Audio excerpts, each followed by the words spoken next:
Hunter, and we're live here Sunday morning, March 5th, 11 a.m. Pacific time. And we're going to go over your weekly angel scopes, as I like to refer to them familiar. Welcome, welcome. Let me just adjust the screen real quick here. Okay. All right, everybody. This is a big week. And the first thing I want to say, hello, H. Good to see you. Welcome to the room. First thing I want to say is this is a huge week. Saturn is going to move into Pisces for the next 2 years, little over until February 2026. We're having a full moon in Virgo, which is the 6th of 7 full moons at the 16th degree. I have done separate videos on both Saturn and Pluto's transit in March by your rising sign. So you might want to check that out. I did it by sign, meaning like, if you're a Leo rising, what houses that would be in. And then I went through some dates in the springtime that'll be significant for you. So I did that for each one of the signs. Check that out. I also did a full moon video. So check that out, because this morning, I want to kind of talk a little bit more about Saturn and to open up some of the dynamics of what Saturn might mean, because this transit is going to be very, very palatable. We're going to feel it almost like jumping into a cold pool or a cold ocean initially, because Saturn has been in its domicile essentially for the last 4.5 to 5 years, and moving into the very watery emotional sign of Pisces is going to be a bit jarring. So, hello, CC Pops. Good morning, Small Wildflowers. Good morning, Jay Sean. Thank you so much for your comment last week. It just made my day. I hope you saw my response, because I just got so tickled by that. Good morning, Stephen. Okay, so I'm going to talk a little bit about Saturn, and then I'm going to briefly go through some of the transits. Some of the transits that are going to be in play.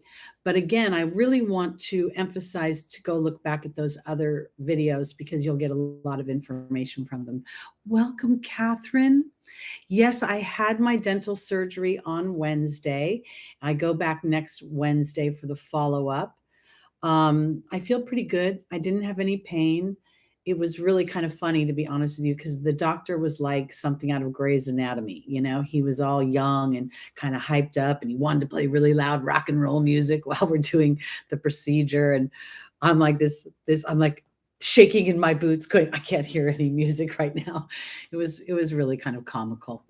Anyway, but let's talk a little bit about Saturn, because I want to talk about the idea of Saturn being the youngest of the 12 Titans, and Saturn overthrowing his father, essentially, right? So Saturn, basically kills Uranus, and then he and his mother Gaia go into the golden age, where he rules, and he brings a lot of tools to mankind, and people are prospering, and there's virtue. And then somewhere along the line, as he starts to procreate children, the actions that Saturn had perpetrated against his father, I think, are why we associate karma and fear and repression, because I think Saturn probably started to feel some sort of you reap what you sow. So the fear that he and the crimes he perpetrated on his own children came from his actions being, I think there were other options for Saturn. So this is where I'm going with this, because I made some notes. Saturn is kind of like Luke Skywalker in that, in representing fear, it's going to be where you have your fears, where you have your trepidations, where you have your doubts about certain actions or certain ways of thinking that may not have allowed you to expand the way you want to. So as Saturn moves into Pisces, this is an opportunity to go and dig deep into further places where you might allow your fears to grip in, to, to giving your power away to others. The sign of Pisces is very compassionate. It's very empathetic. And in doing so, it can almost feel this energy suck from those around them, or, suck might be a big word, but this drain through their compassion. So I feel like this is an opportunity to really start to take where we have felt isolated, where we have felt victimized, where we have felt disempowered in some ways, and then examine if we're co-creating with that because we are buying into that dynamic. And this is an opportunity to let this now be the platform for a realization and a rising of a new version of yourself. And I want to offer it this way as well, because I said to a client the other day that I feel like, I talk to Saturn as if it is a personality when I go into my meditations.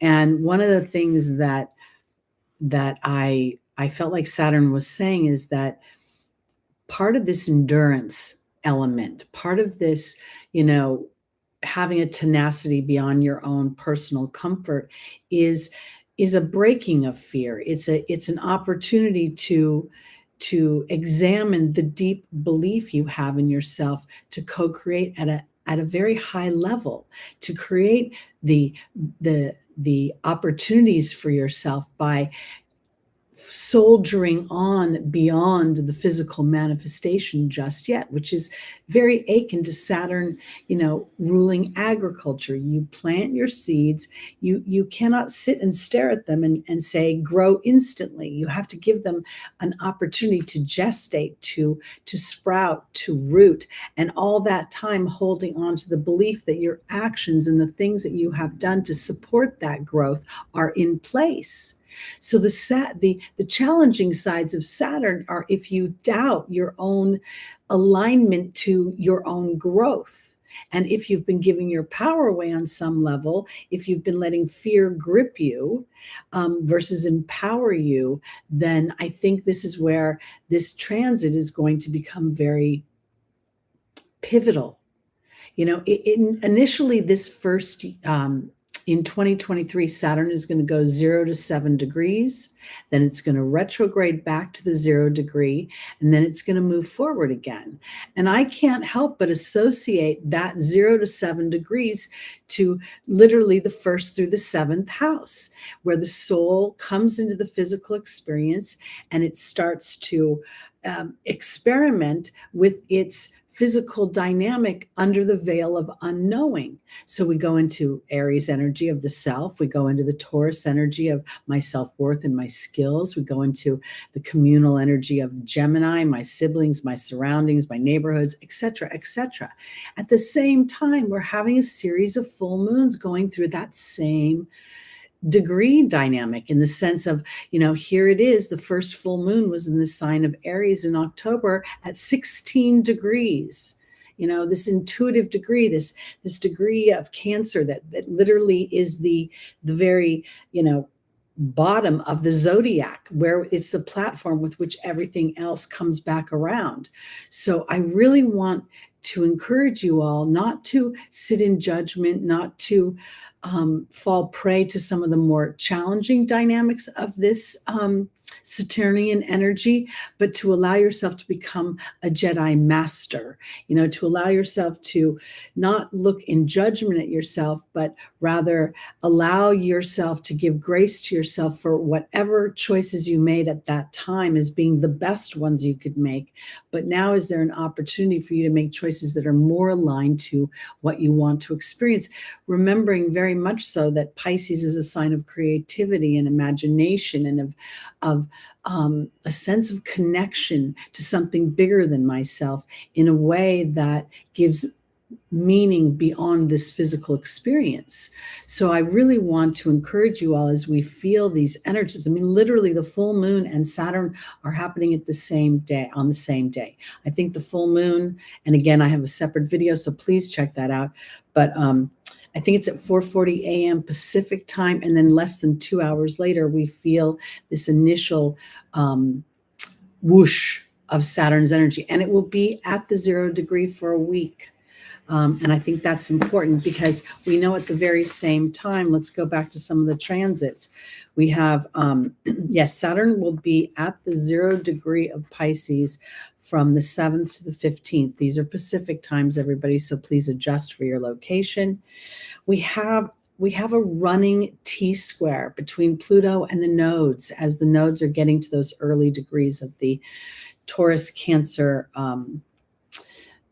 access. And I think this is all kind of playing together to a willingness to dig deep into the darkness. And when I say the darkness, I don't mean it in a way that is darkness that's happening to me. It's when I start to align to my fears. I start to align to the idea that my body's falling apart, or I start to align to the idea that my money's falling apart, or I start to align to the idea that things don't work out for me. I really believe this is what's going on right now.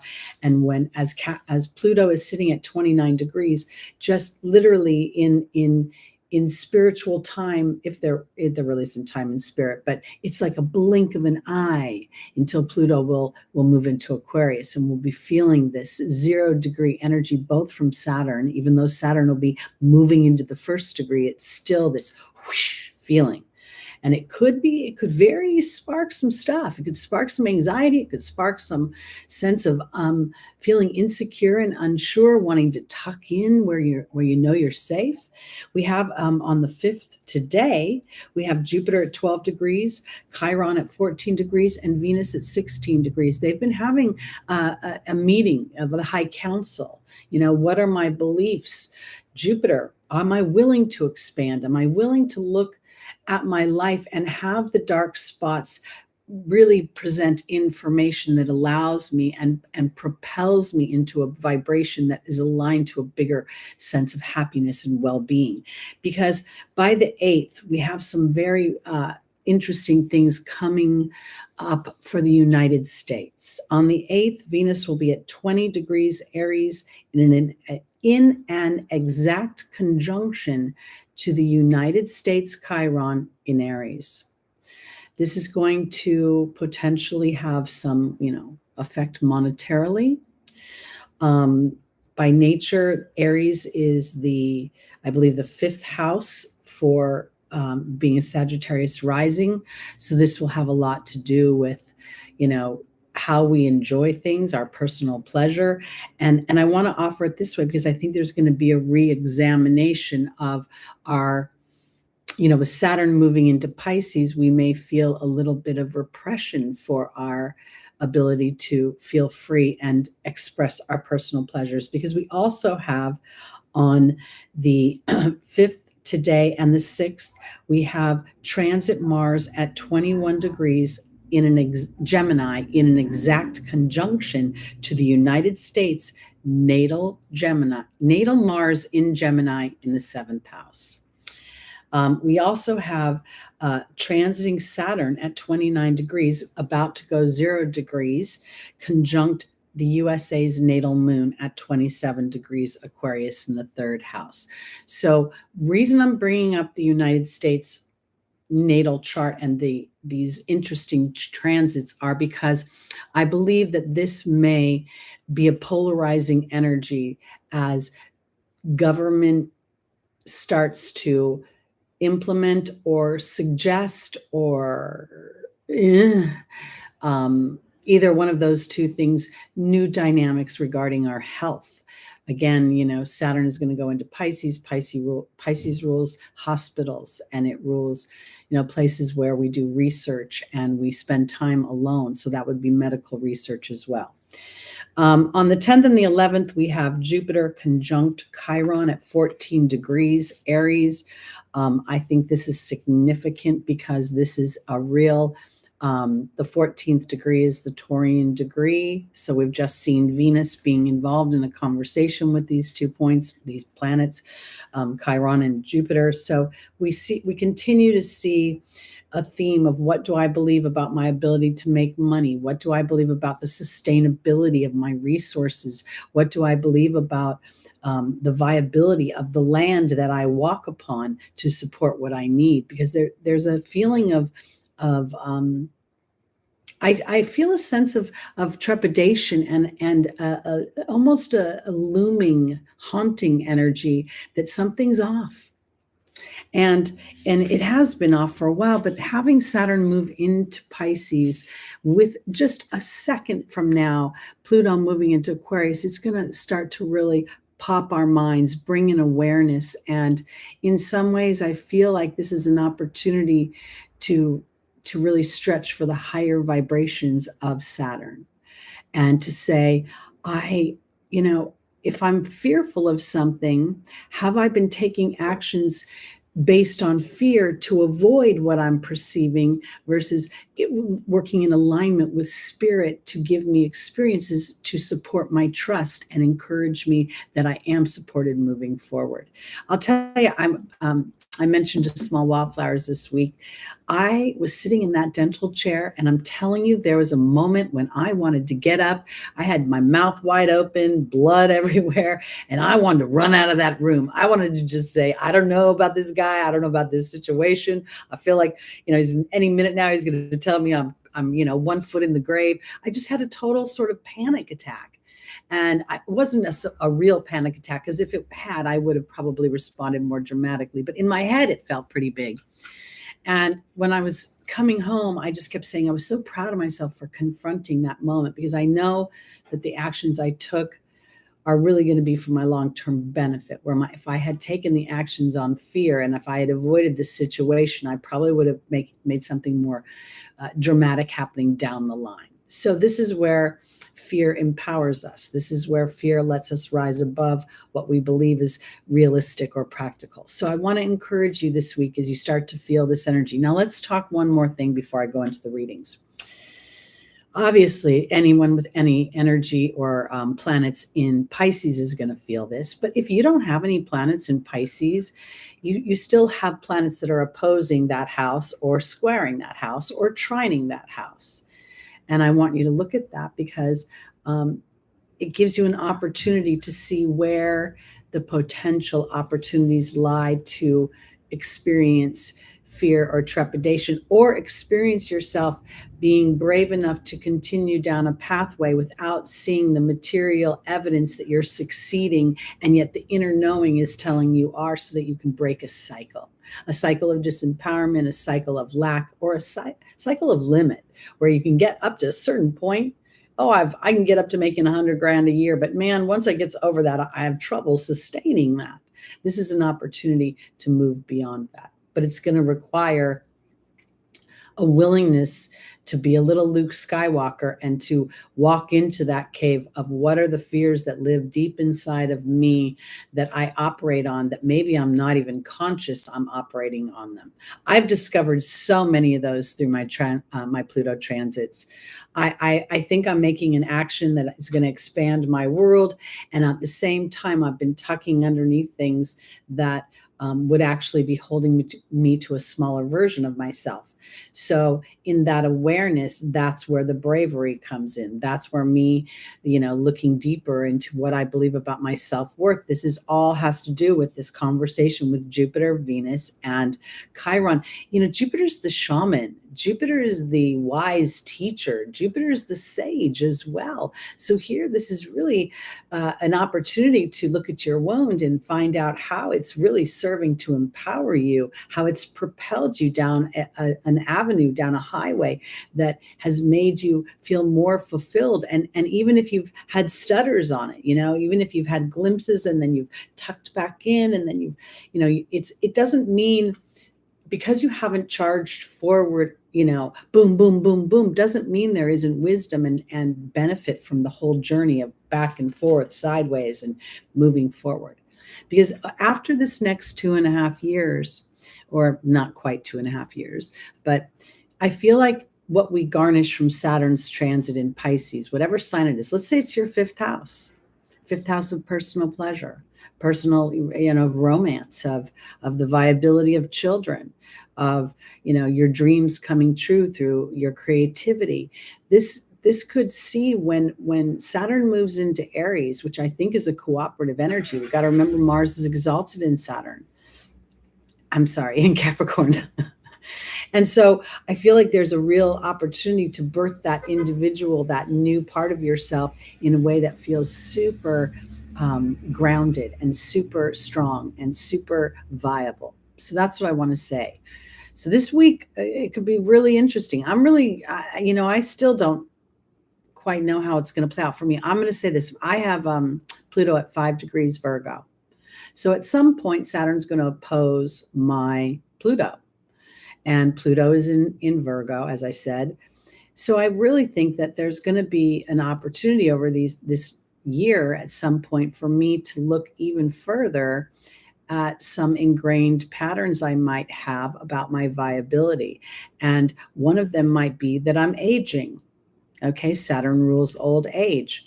And, when you get to a certain age, I don't know if all of you do, but you start to think every ache and pain is, something traumatic and dramatic.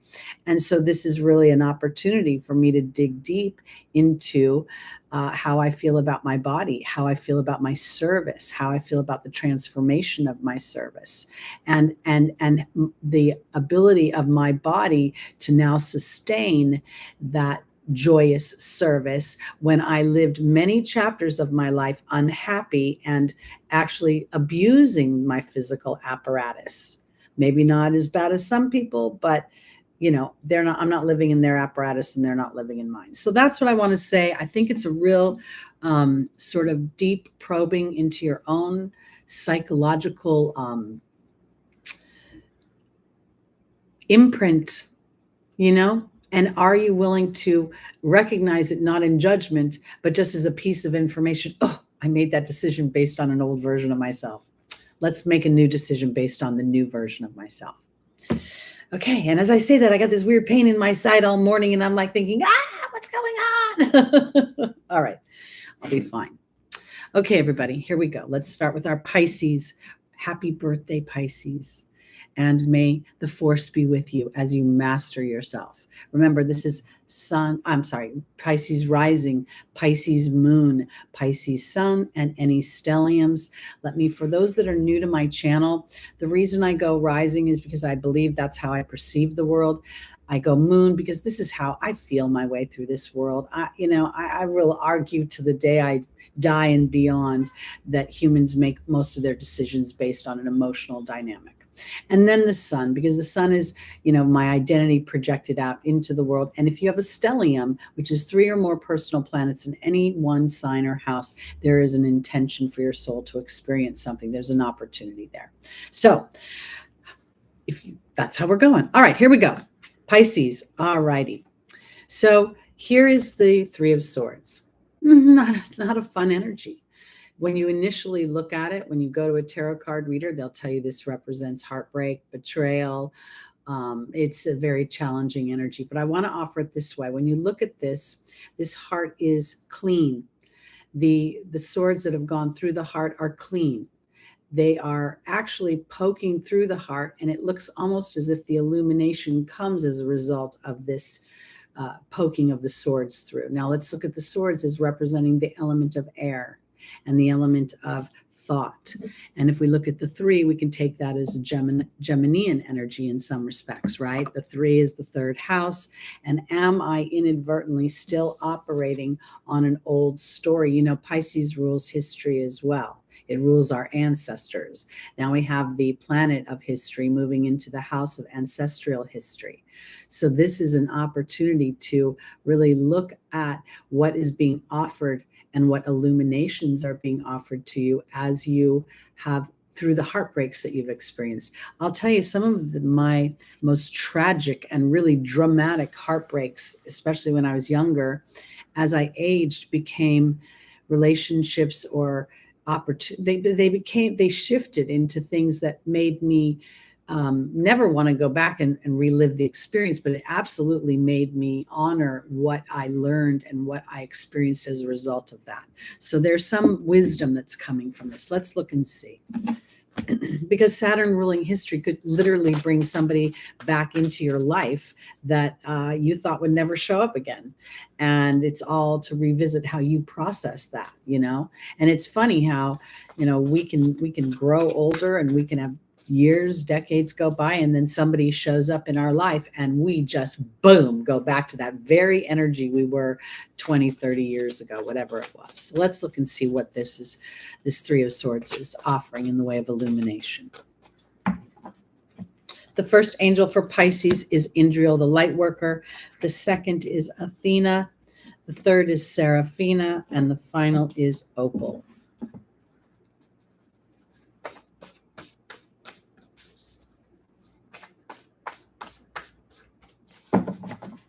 Pisces, Indriel's being joined by the wasp. Athena's being joined by the spider. Seraphina's being joined by the movement card. And Opal's being joined by the wealth card.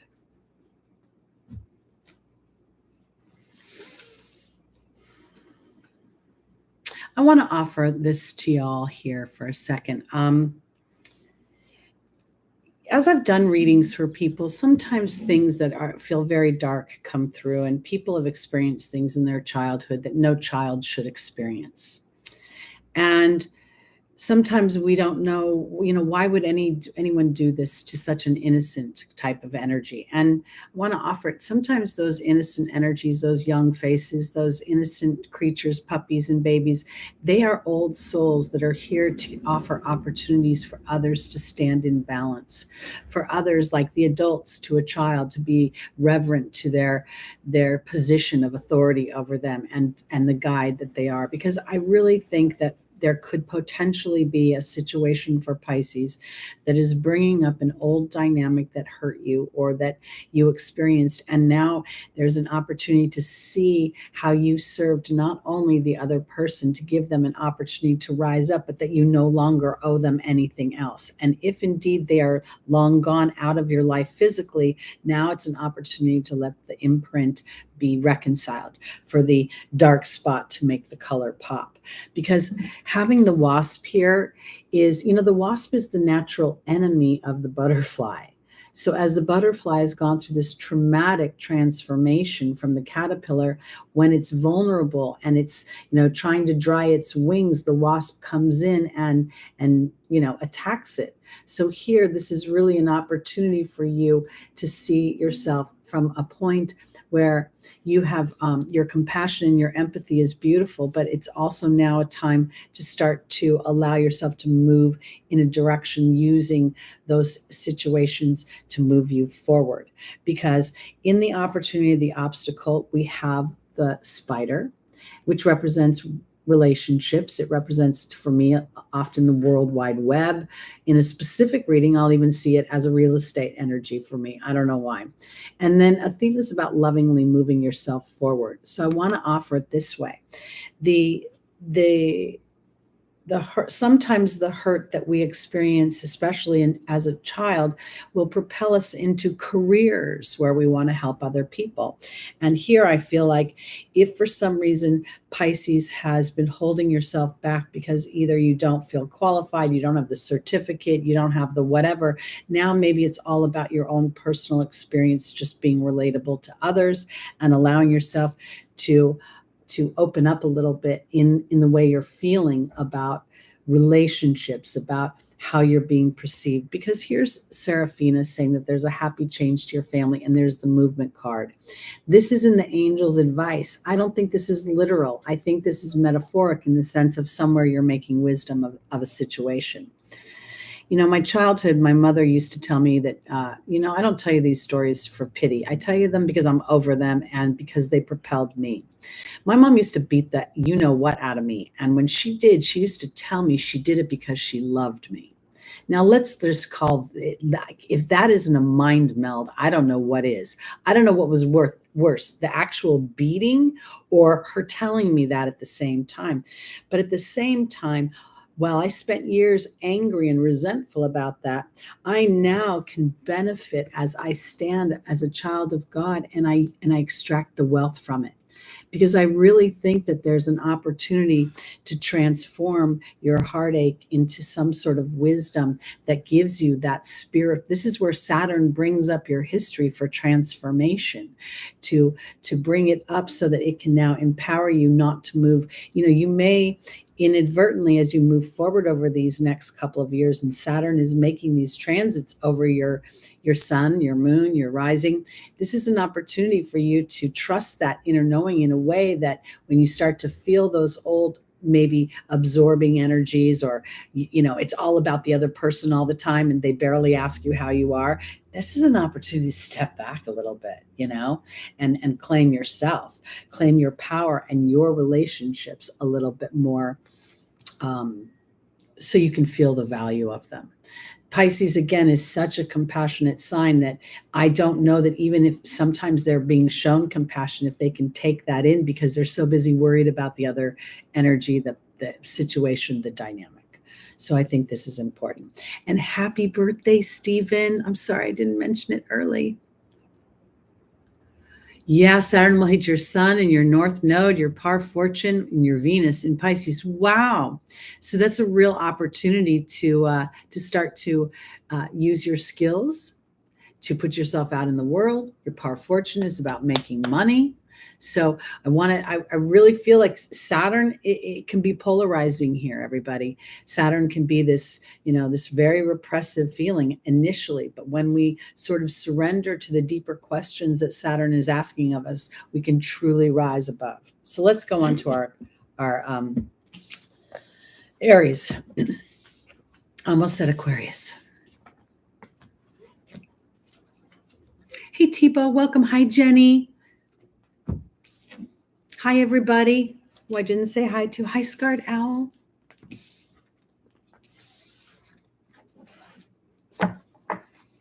All right. Let's see, Aries. Okay. The Seven of Wands is a very interesting energy because initially this feels like I'm defending myself, but on closer inspection, there's no real clear threat here. There is an interesting bit of an illumination. It's dim around this character. You can see it around his upper arm and around his head a little bit, but I don't think he sees it yet because his wide stance tells me he's got one foot in the past and he's not paying attention sometimes to the foot in the water. Okay. Because sometimes when we have our foot in the past, we're too busy focusing in on what happened and our reaction to that. And if it's not favorable reaction, we can feel a sense of, I'm an Aries rising, so I know, and I'm Taurus moon. Sometimes people and the way that they approach me in their creating a bridge doesn't feel like the bridge. So I really think this has something to do with Jupiter, Chiron, and Venus in Aries. Really, are you still defending an old story? Is there really still any kind of threat? Or because his face is kind of funky. Look at him. He doesn't look too happy. So I think that this is an opportunity to start to recalibrate your perspective. And I want to offer this because Mars is exalted in Capricorn and Mars is your ruling planet. And I find it funny because a lot of times astrologers will talk about how, Mars and Saturn don't really get along because Saturn wants to slow things down. Mars wants to move things forward. And I really think this is where we start to see Saturn representing the shaman, the mentor, the sensei, to Mars's sort of young buck, the young knight, the anxious, Luke Skywalker wanting to go before he's ready, before he's really prepared on an emotional level to go into battle. It's one thing to be physically strong. It's another to be strong from the inside out, to know yourself. So the 7 is an opportunity for contemplation in a year that is a 7 year. And as we're going through a series of 7 full moons, this one this week in Virgo could be very much about what you've enslaved yourself to. And if you've enslaved yourself to anger or defensive posture, it's going to be an opportunity to shift that. This Saturn moving into Pisces, I'm not really afraid of it. I actually feel like it's going to be a good energy. But at first, I think it's going to feel like jumping into a cold, it's like one of those Arctic plunges kind of thing, right? It's going to feel funky at first. So be gentle with yourself. Let's see what the angels have to say. Aries, rising, moon, sun, and stellium. So welcome, Dan. Good to see y'all. Claire, good to see you. What book? I missed it.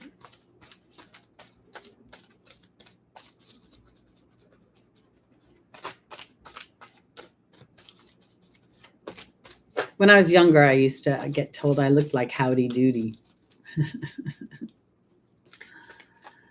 Ooh, you won't catch me in that polar bear club, I'll tell you. Okay, Aries, our first angel is Akasha, the spiritual teacher. The second is Francesca, talking about visualization. The third is Serena. And the final is Grace and Antoinette. Okay, so here we see Jupiter. You know, I love having Jupiter going through my rising sign right now. And I will say this because I don't really feel the Chiron transit that much, but I did feel Saturn transiting my personal Chiron. And this was a real deep dive, talk about diving into what I believe about myself. And if indeed there were certain situations when I felt like I was being slighted. And at the same time, my own underbelly was slighting myself. And that person out there was representative of some sort of mirror. And that's where it gets a little challenging for Aries, because Aries doesn't want to always see that and take, like it's like, no, this happened to me. This happened to me. Okay, so Akasha, the teacher, is being joined by the owl, and the owl represents sight and sight in the darkness. The owl and the the owl and the hawk are two sides of the same totem. Hawk representing the daytime version and owl representing the night. And I feel like Akasha, the teacher, this is again where I feel like I keep seeing Luke Skywalker with this Saturn moving into Pisces. Like he was so anxious. Let's go get the bad guy. Let's go get the bad guy.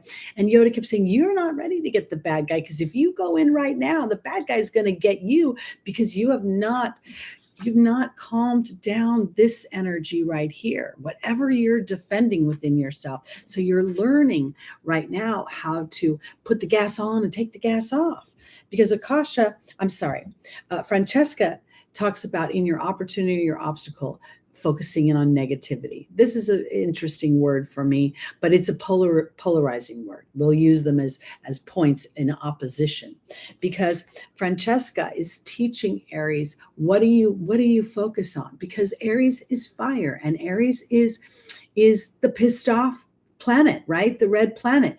But the bones have been picked clean of your story. And now it's time to transform that story into magic. This is where I believe the transit of Chiron, Venus, and Jupiter is going to offer you awareness. Because frankly, I never liked this as a kid, but people can pigeonhole you, but it doesn't mean that you yourself have to pigeonhole yourself. You don't have to show up as they perceive you, and you don't have to defend yourself on how they perceive you, because Serena is here, and this has something to do with being serene. Let's see. Okay. I think what this is serenity with the restriction card is about taking a moment to pause, to really assess what you've been experiencing as you've had Jupiter, Chiron, and Chiron's been there a while, and it's going to remain there. Jupiter's going to move on, Venus is going to move on, and then we'll see, Mercury will move in. I think Mercury's in Pisces right now. I didn't really look that up. But I really feel like there's an opportunity. And let me offer this too, because of the dynamics the United States will be experiencing with its Chiron in Aries. This may be how you're perceiving the outside world and how you're perceiving your viability moving forward, because Grace and Antoinette is being joined by the dog.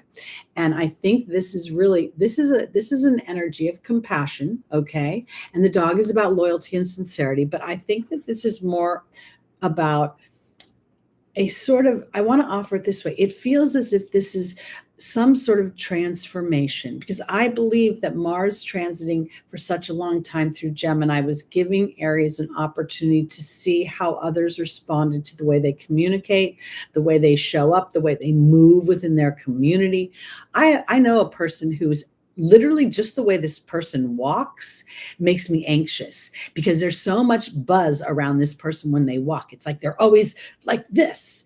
And so I think this is what you've become aware. So there's no longer a need to walk in this energy, but rather to really use the deciphering energy of the owl to see through whatever darkness has been, and to allow yourself to learn to master those those skills, to master your energy. That's why I believe that Mars is exalted in Capricorn, because there's a mastering of the warrior there. That's where you become the peaceful warrior. And this is an opportunity to really to experience magic as I stop focusing in on what was or what I'm defending myself. And I take a moment to just feel the serenity of spirit having the baton. And then as a result of that, I get to foster more compassion for myself as I understand and feel more love for myself. Because I want to offer this. Some of the more fiery, more, like Scorpio, the more, considered intense signs, they kind of get labeled with this, challenging sort of, I don't know, it doesn't feel so good sometimes. But it's also, those are the signs that when you're in trouble, they got your back. They're there for you. They're willing to step into the fray. And so here, I think this is an opportunity for Aries to start to really play to the higher vibrations that, you're a pioneer, you're a hero, you're a brave one. Does that take a little chutzpah? Does it take a little bit of fire? Does it take a little bit of being, because sometimes Aries will be pissed off because nobody will take action. So they'll just shoot off and take action. So I think that's what this is about. And I want to offer this because I'm an Aries rising. I know that Saturn's moving into my 12th house. So this is an opportunity to really look at my karmic dynamic, my historic reactions, how I've perceived things, and am I going to continue to move on with that, or am I going to show up as the transformed version of myself? Okay, let's go on to our Tauruses. Taurus, so many yummy things are going to happen when Jupiter moves into your house, and Venus will be there shortly. So this month of March is a real, I feel like it's an acclimation time.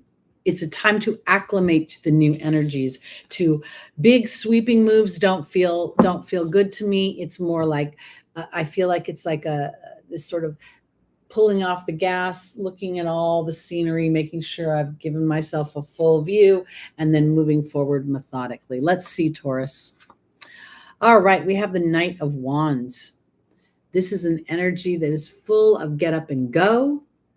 This is an opportunity to be inspired through passion. I almost feel like when I look at it, all of a sudden I got this feeling that Taurus, you've had Uranus transiting through your first house, and this is going to bring up some things. First, it'll bring up anxiety about, who and what you are and how you move forward. And at the same time, I feel like it's been giving you an opportunity. I know my Taurus moon has had an opportunity to really examine, what it is when, if you think about it, Uranus is the topsy-turvy planet, right? It's the one planet that, everybody looks at and goes, what happened to you, dude?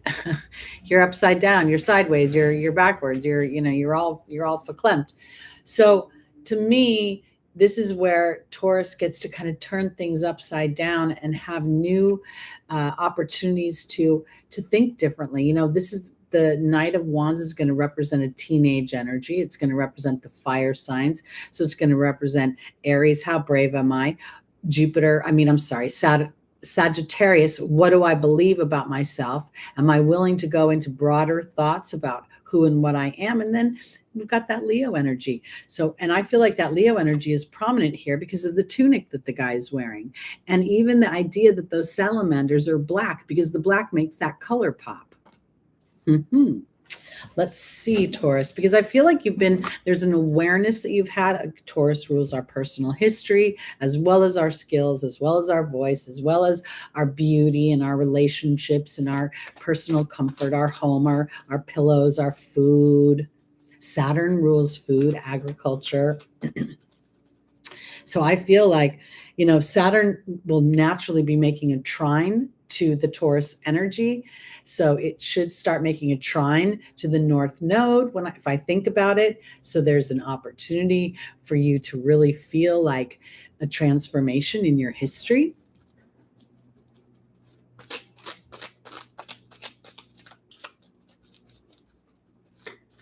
Let's look and see. Taurus. Our first angel is Celeste. The second is Layla. The third is Bridget. And the final is Fiona.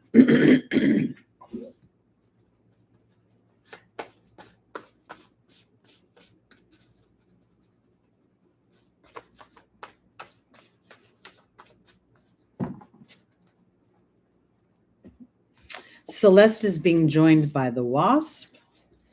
Layla's being joined by the Raven.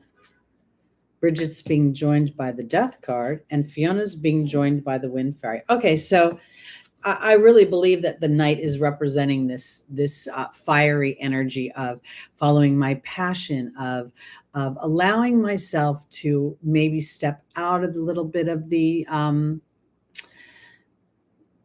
a Taurus moon, and there are times when I know that I'm right, but it doesn't always end up in me being happy or me even getting acknowledgement for being right. In fact, sometimes when I'm right, I may adopt a posture like I am right now with my hands on my hips, like I am right. You better give me my pat on the back for being right. And sometimes that makes people not want to do that, because this is where I'm going. Celeste, for me, always, on the mundane level, this card represents a new home or a new place of employment, but you can take my body anywhere, and I have a certain thought process. So opportunities don't come to me because I've moved my physical body. They come to me because I've shifted the way I think. And this is about shifting away from anger.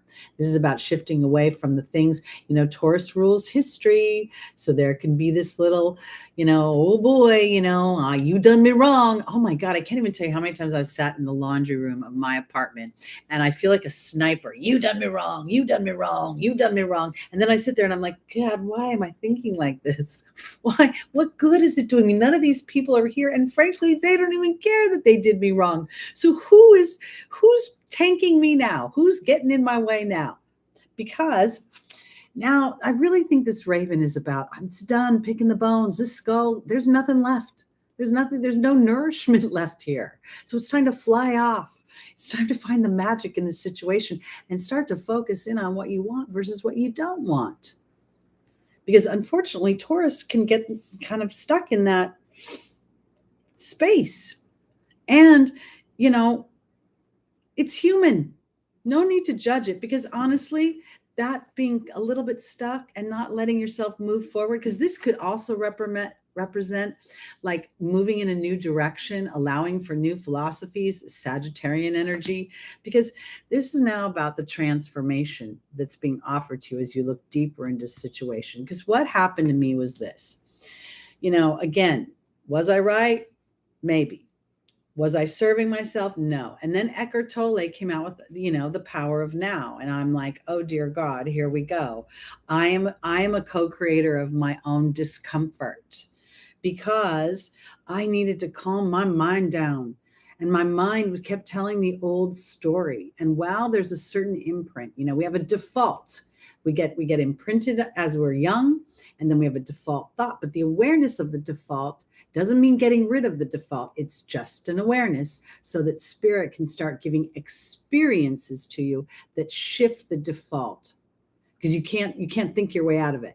There's no way. You have to experience it. That's why the soul comes here in the first place, is to experience this sort of unknowing, which is fear, can be fearful when you're in the human apparatus, and then move up beyond it to triumph. And that's amazing. Taurus 12th house. Wow. So this could very much bring up liberating you from ancestral connections, JK, liberating you from your own sense of, not kind of, me being a Taurus moon, I can absolutely own the idea that I don't get over things easily. I just don't. I really can get over them quickly when someone is authentic and I can feel their authenticity. But when they're phoning it in, I'm like, it doesn't work for me.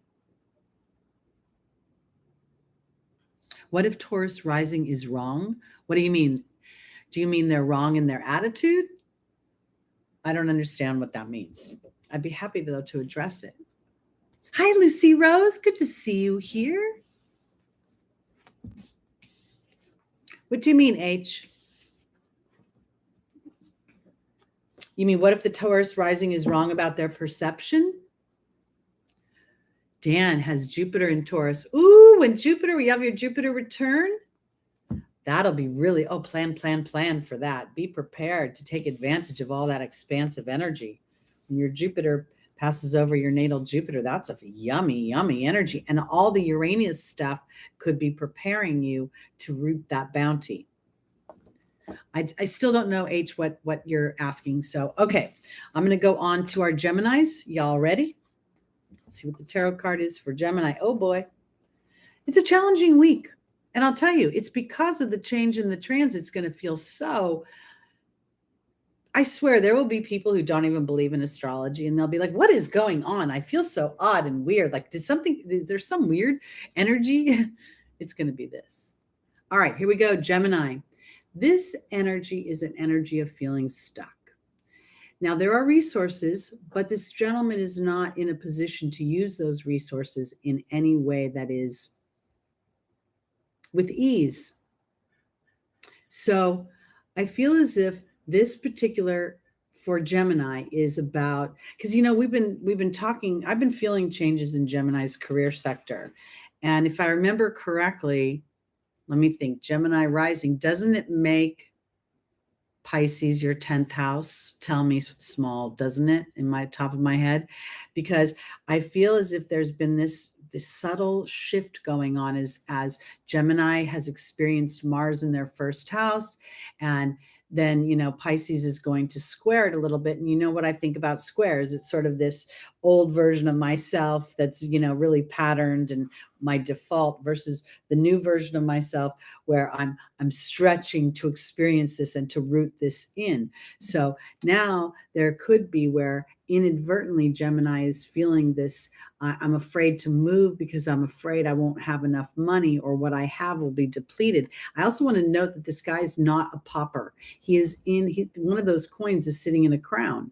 So there is a sense of royalty. We don't think he's the king here because he's not really doing a kingly posture. He could be a mere lord of the manor. Let's see, Gemini.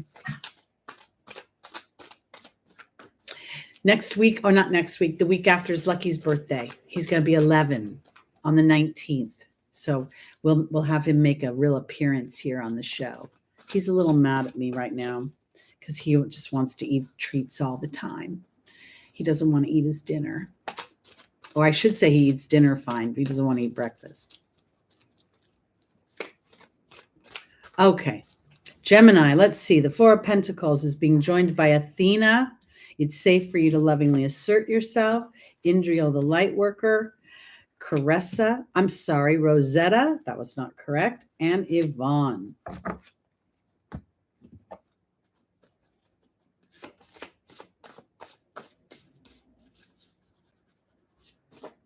Yay, thank you, Stephen. Athena is being joined by the birth and the rebirth card. Indriel's being joined by the perception card.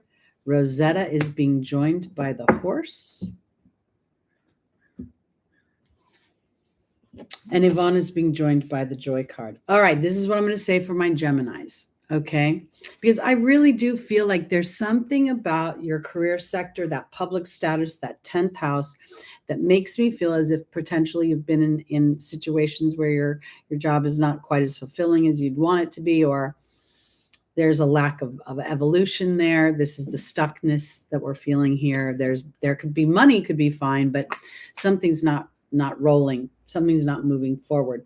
So now as Saturn moves into your 10th house, this is an opportunity. I want to almost put in my head, I feel like this is about mentally, emotionally, looking at how you are allowing yourself to evolve in your career sector. Are you being a sense of authority and spiritual authority? One of the things that I do on a regular basis is I engage spirit as my co-creator. So when for instance, the channel has been growing lately. I don't know if you've noticed, but I'm really excited about the growth. And I keep, rather than saying, oh, please make my channel grow, I tell spirit to bring all the people who will best be served by my gifts and my talents. Because I think that it's time for Gemini to start to assert themselves into this rebirth. And I think that there's an opportunity for you to assess that public status that the 10th house represents, and if it's aligned to what you would like, because there is an opportunity for that 10th house to see a change in public status, as you also give yourself the perception to see things from a more inspired place. Here's Indriel, this feeling of inspiration, this feeling of maybe you feel stuck because you're looking at things from the same Geminian way, and you're like, well, this is my skill, this is what I know, blah, blah, blah, blah, blah. And, in a perfect world, you're like, I wouldn't do any of this. I don't want to be an administrator anymore. I want to be blah, blah, blah, an Etsy creator, and I want to sell my doll dresses on Etsy, and I want to make a ton of money. It could be whatever you want, because I really feel like Rosetta here is playing in the angel's advice to your inner child and letting that inner child play a little bit by going into foreign new places. This horse right now feels so Geminian to me. It feels a little Chiron-y to me. Chiron was the centaur. So there could be this opportunity that, there's a sense of stuckness that could always be there, when we can always find if I go into the market right now, I mean, literally, it's just ridiculous how much they're jacking up everything. $1 here, $1 there. It's just, it feels so unnecessary. And if I look that direction, I'm going to feel stuck all the time. I'm going to feel like, oh no, I can't move, because this Gemini is Yvonne, the angel of vulnerability to your joy. And I feel like that joy is allowing yourself the privilege of starting to, in your imagination, in your musings, in your connection to spirit, saying, you know what, in a perfect world. So let me describe what happened to me. 9 years ago, I started working for myself, and it was completely unplanned, and I was not financially prepared for it. But what I had done was, inadvertently, the last year that I worked for this guy, I had Lucky. Well, I had him for the 2 years of the 3 I worked for that guy. And I used to have to drive home to let Lucky poop and pee, because I had to be at work at like 7 a.m. and I'm too lazy to get up at 5:30. So I would come home and take him out. And every time I'd be like, you know what, pretty soon I'm going to be able to work whenever I want, and I'm going to be able to walk you whenever I want. And what I didn't realize is I was declaring these things to the universe. Gemini, this rebirth is really not looking at what's practical in your real world, but declaring to the universe what it is you want. And then allowing yourself the privilege, especially in the beginning of this transit, to really, because if indeed Gemini, Pisces is your 10th house, then this could have an opposition to your 4th house energy, right? So here you're experiencing, and in my head right now, I'm trying to think Pisces. I'm not talking to Pisces. I'm talking to Gemini, Cancer, Leo, Virgo. Okay. So there, I couldn't do that without in my head. Sorry. So now there's this push-pull between the Pisces Virgo energy of, am I being practical for my home? Am I doing what's expected of me? Am I being dependable? And then there's this opposition. So I really want to offer it that as you follow and are vulnerable to your joy, you may find that not only are you not stuck with money, that you have more money to be generous to those that you love and to burn, is the way I want to say it. Okay.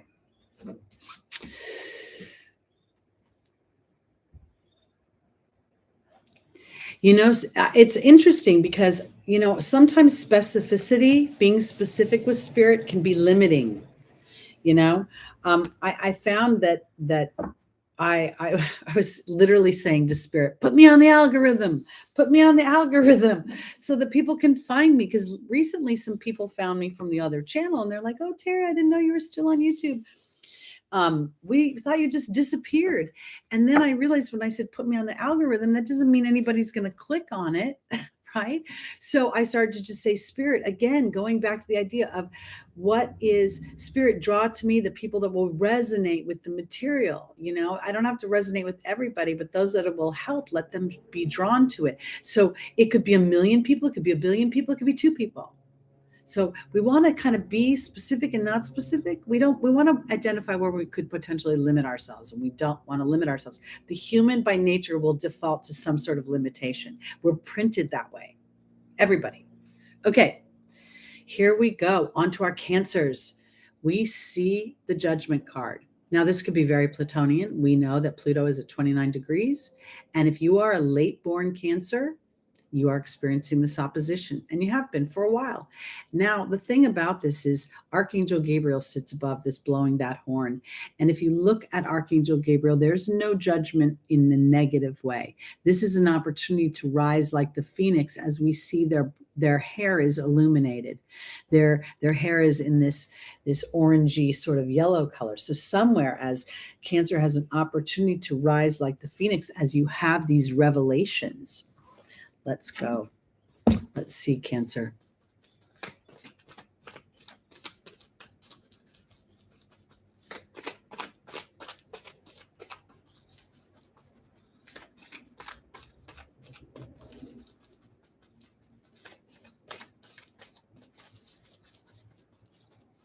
JK, you could have complete, when Pluto moves into Aquarius, you can have such interesting new energies with your career. There's also going to be technology that's developed or that starts to get birthed that will offer opportunities for new careers that other people, that up until now people could not have perceived. Okay, Cancer, our first angel is Rosetta. The second is Fiona. The third is Indriel. And the final is Grace and Antoinette. Rosetta talks about parenting, teaching, having a divine life's purpose, dealing with children. And of course, what does Cancer govern? The nurturing of children, motherhood, the female experience of the parental dynamic.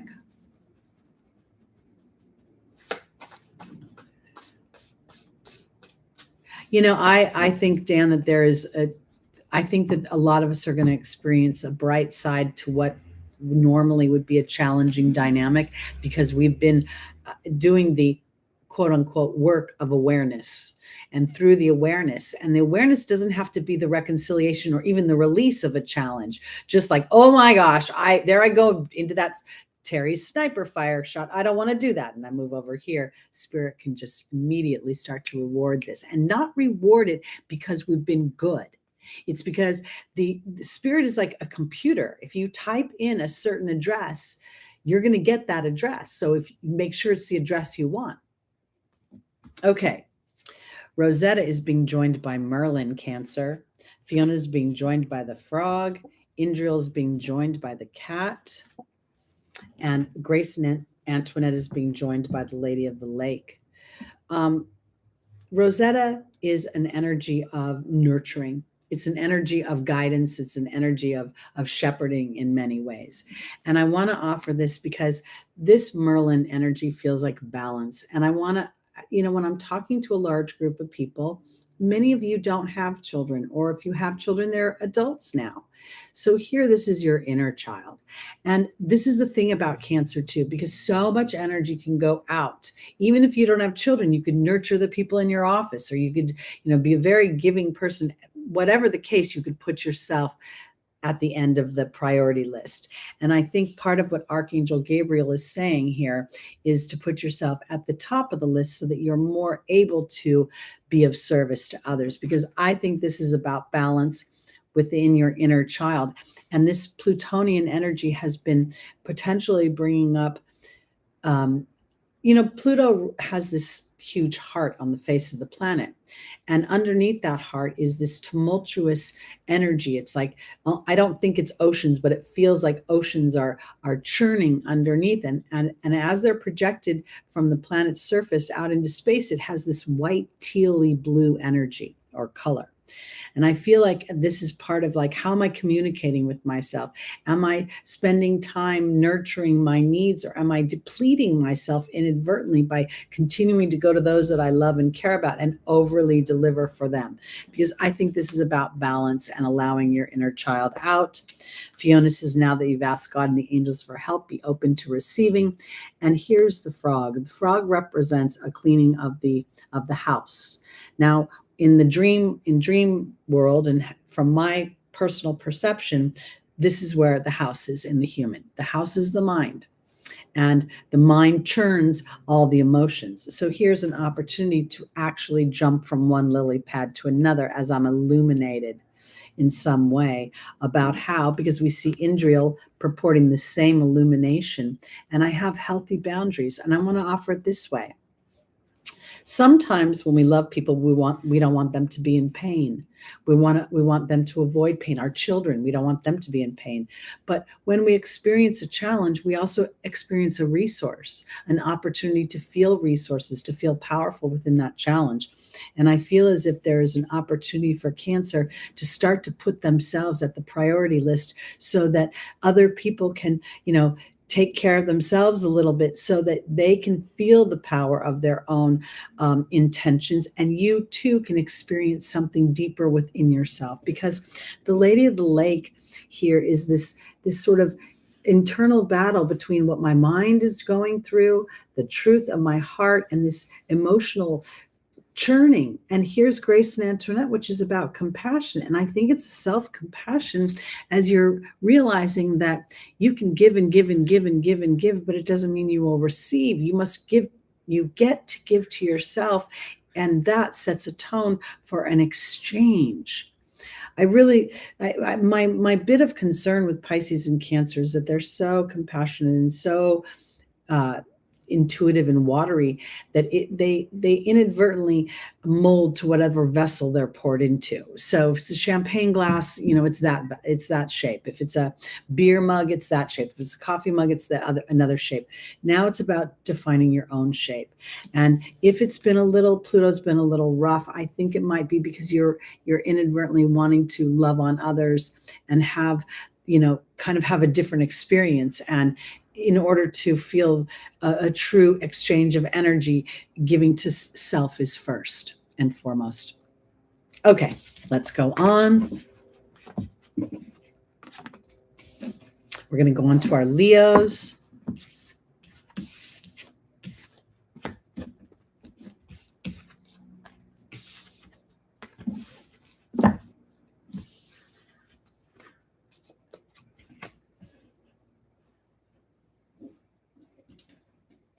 I would not be surprised, Dan, because I believe that the planets, even when you listen to Nova and you watch scientific shows, the Milky Way, the whole universe is expanding and contracting.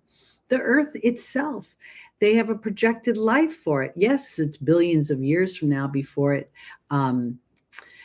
the Earth, changes its shape. But yes, I do believe that there's energy centers everywhere. And I don't know if they're exactly the way that we as humans have perceived them, but I do think so. And yes, Jen, I will see you tomorrow, and I'll be sending all the information, the paperwork stuff later today.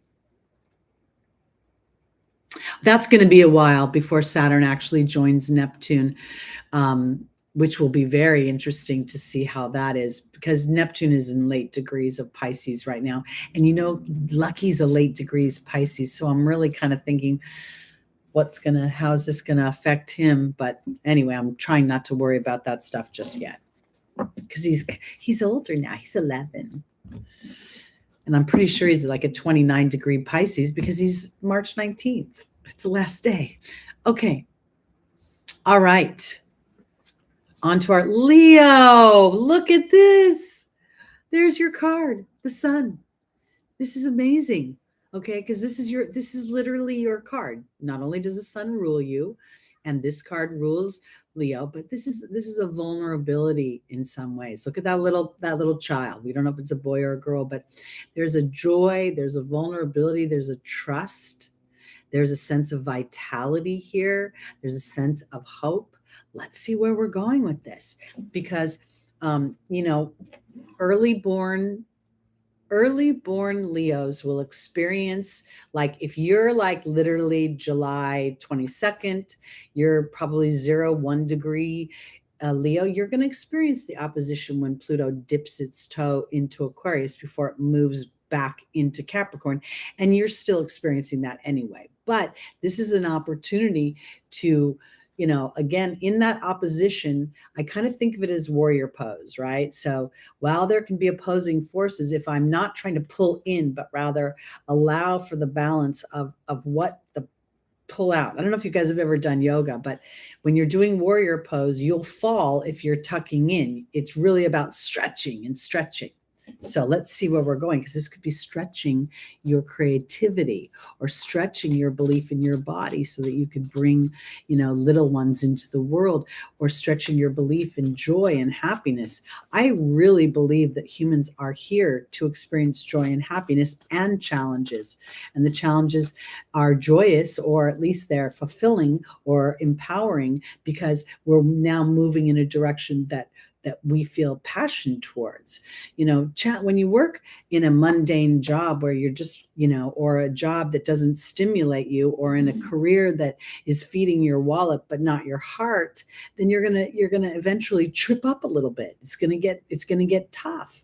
That's why when we follow our passions, and that's why I think Saturn is so powerful, because I don't think Saturn picks our lane, just wants us to be extremely determined on our lane. So here we go. Let's see. Leo, rising moon, sun, and stelliums. Archangel Michael is asking you to have the courage to make your divine life changes towards what you want. We have Daniel, the angel of marriage, also the angel of history and relationships.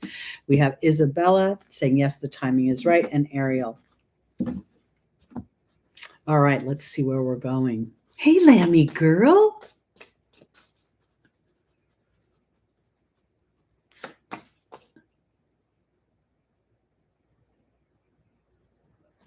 I don't know what that meant. You might up my channel when I get to see you. I don't know what that means, Lammy girl.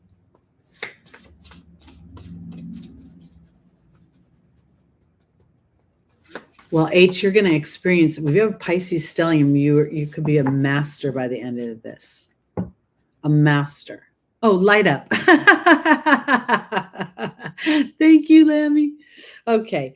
All right, Leos. Oh, my goodness. So we're talking about love and romance here. We are. Archangel Michael and the love card. Daniel, the angel of marriage, and the wind fairy is there. Isabella and the burden card. Ariel and the high priestess. All right, this is what I want to say for y'all, because you rule romance. And, to me, when I think of the idea of romance, it's not about flowers and candies, and it's not about texting you every morning. It's about fun. It's about two humans coming together and finding alignment and finding an opportunity to enjoy themselves. There's a freeness there's a sense of energetic excitement in the idea of romance, because I want to offer this for my Leos. I'm really focusing on this child. In comparison to the sun, he looks small, right? And yet he looks so engaged in the situation, so excited, so willing to take this ride on this pony, because Archangel Michael is asking you to have the courage to venture down the road of love. Now, let me offer this, because when I talk about venturing down the road of love, it usually involves another human, and humans by nature are not predictable. They're not dependable. God bless them. So when we venture down the journey of love, it's never really about the other person. It's about our willingness to love ourselves, and in doing so, connecting to the alignment of the other person, rather than trying to look at a situation, because oftentimes humans feel like love is it's so hard. I always find the wrong person.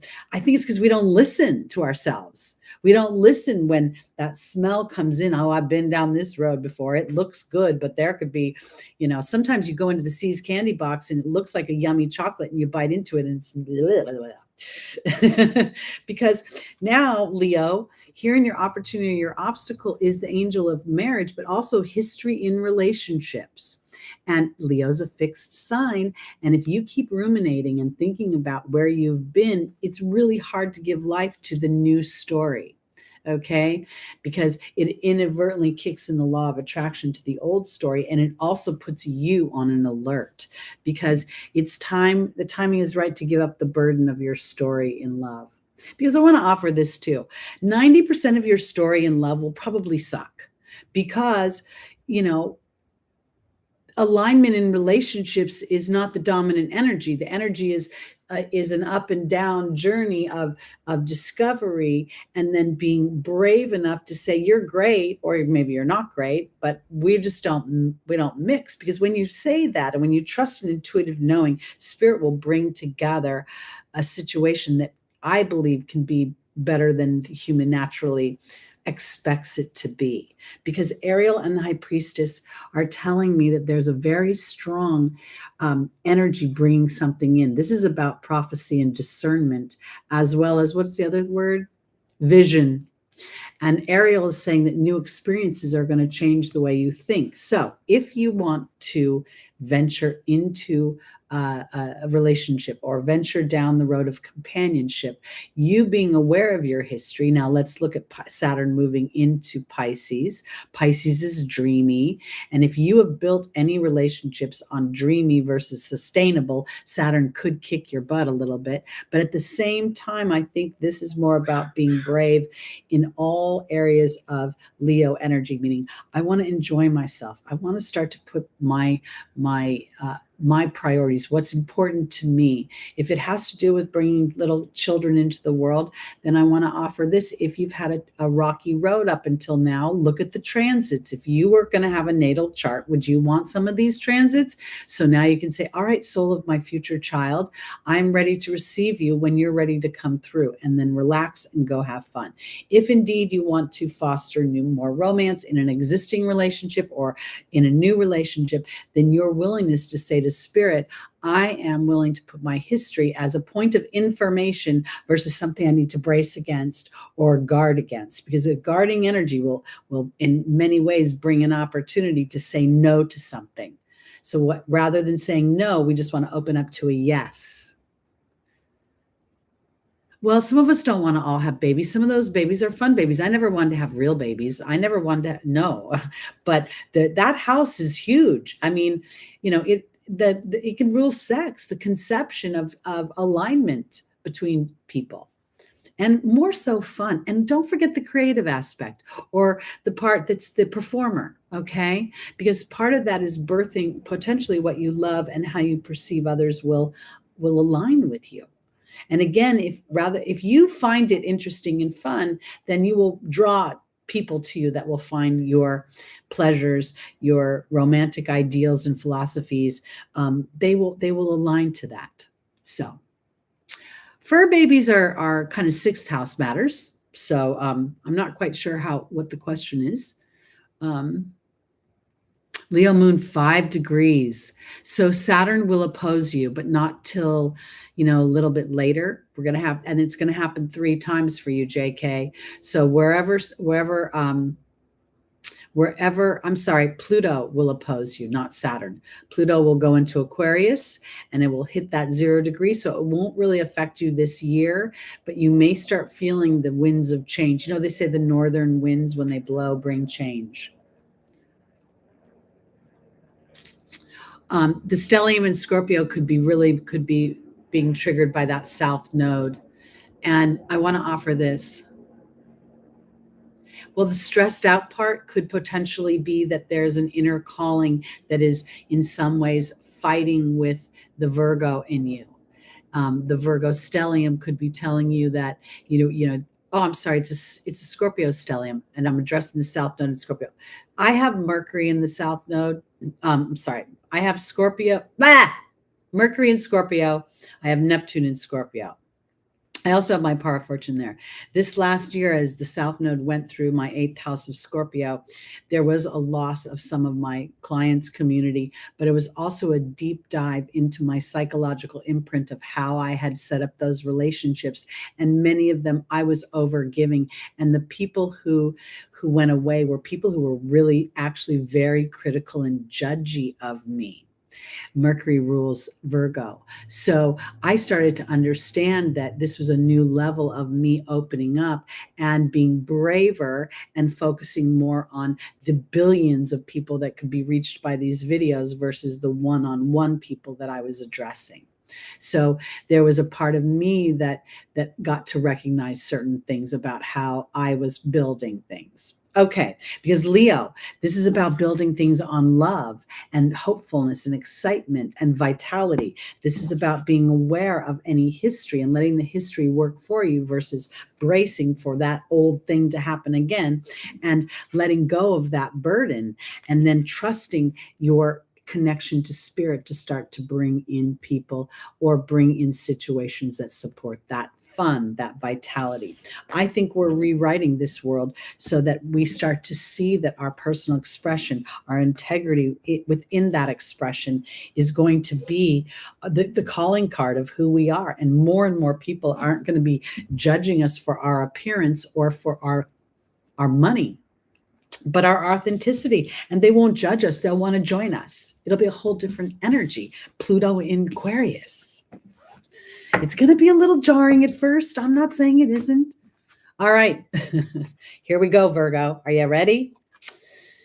Now, this is an interesting energy because this is the Five of Swords. Okay. And this can be a challenging energy because the character in the that's sitting prominently in this card has been to battle on some level, and he has disarmed his opponents, but there's still a feeling of contempt. There's a feeling of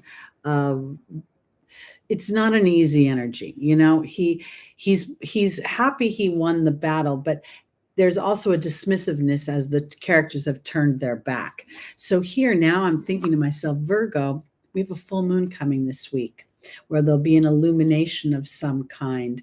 There'll be an opportunity to unshackle yourself from a thought or a process of thought that feels obligated to a certain situation.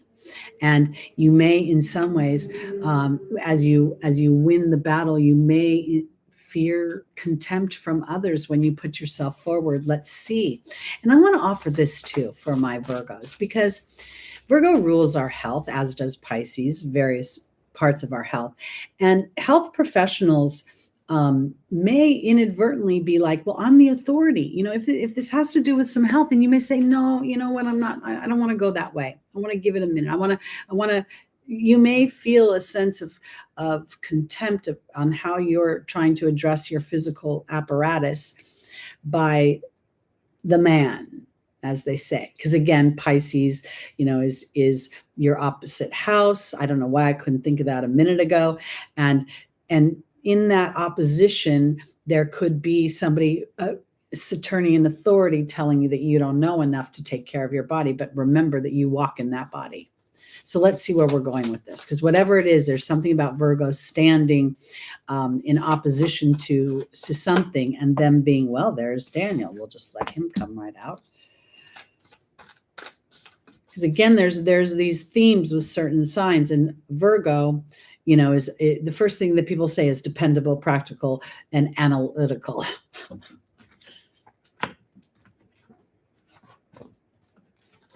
So we have Daniel, the angel of marriage, but history as well. We have Crystal saying have faith and hope. We have Seraphina that's offering a happy change to the family.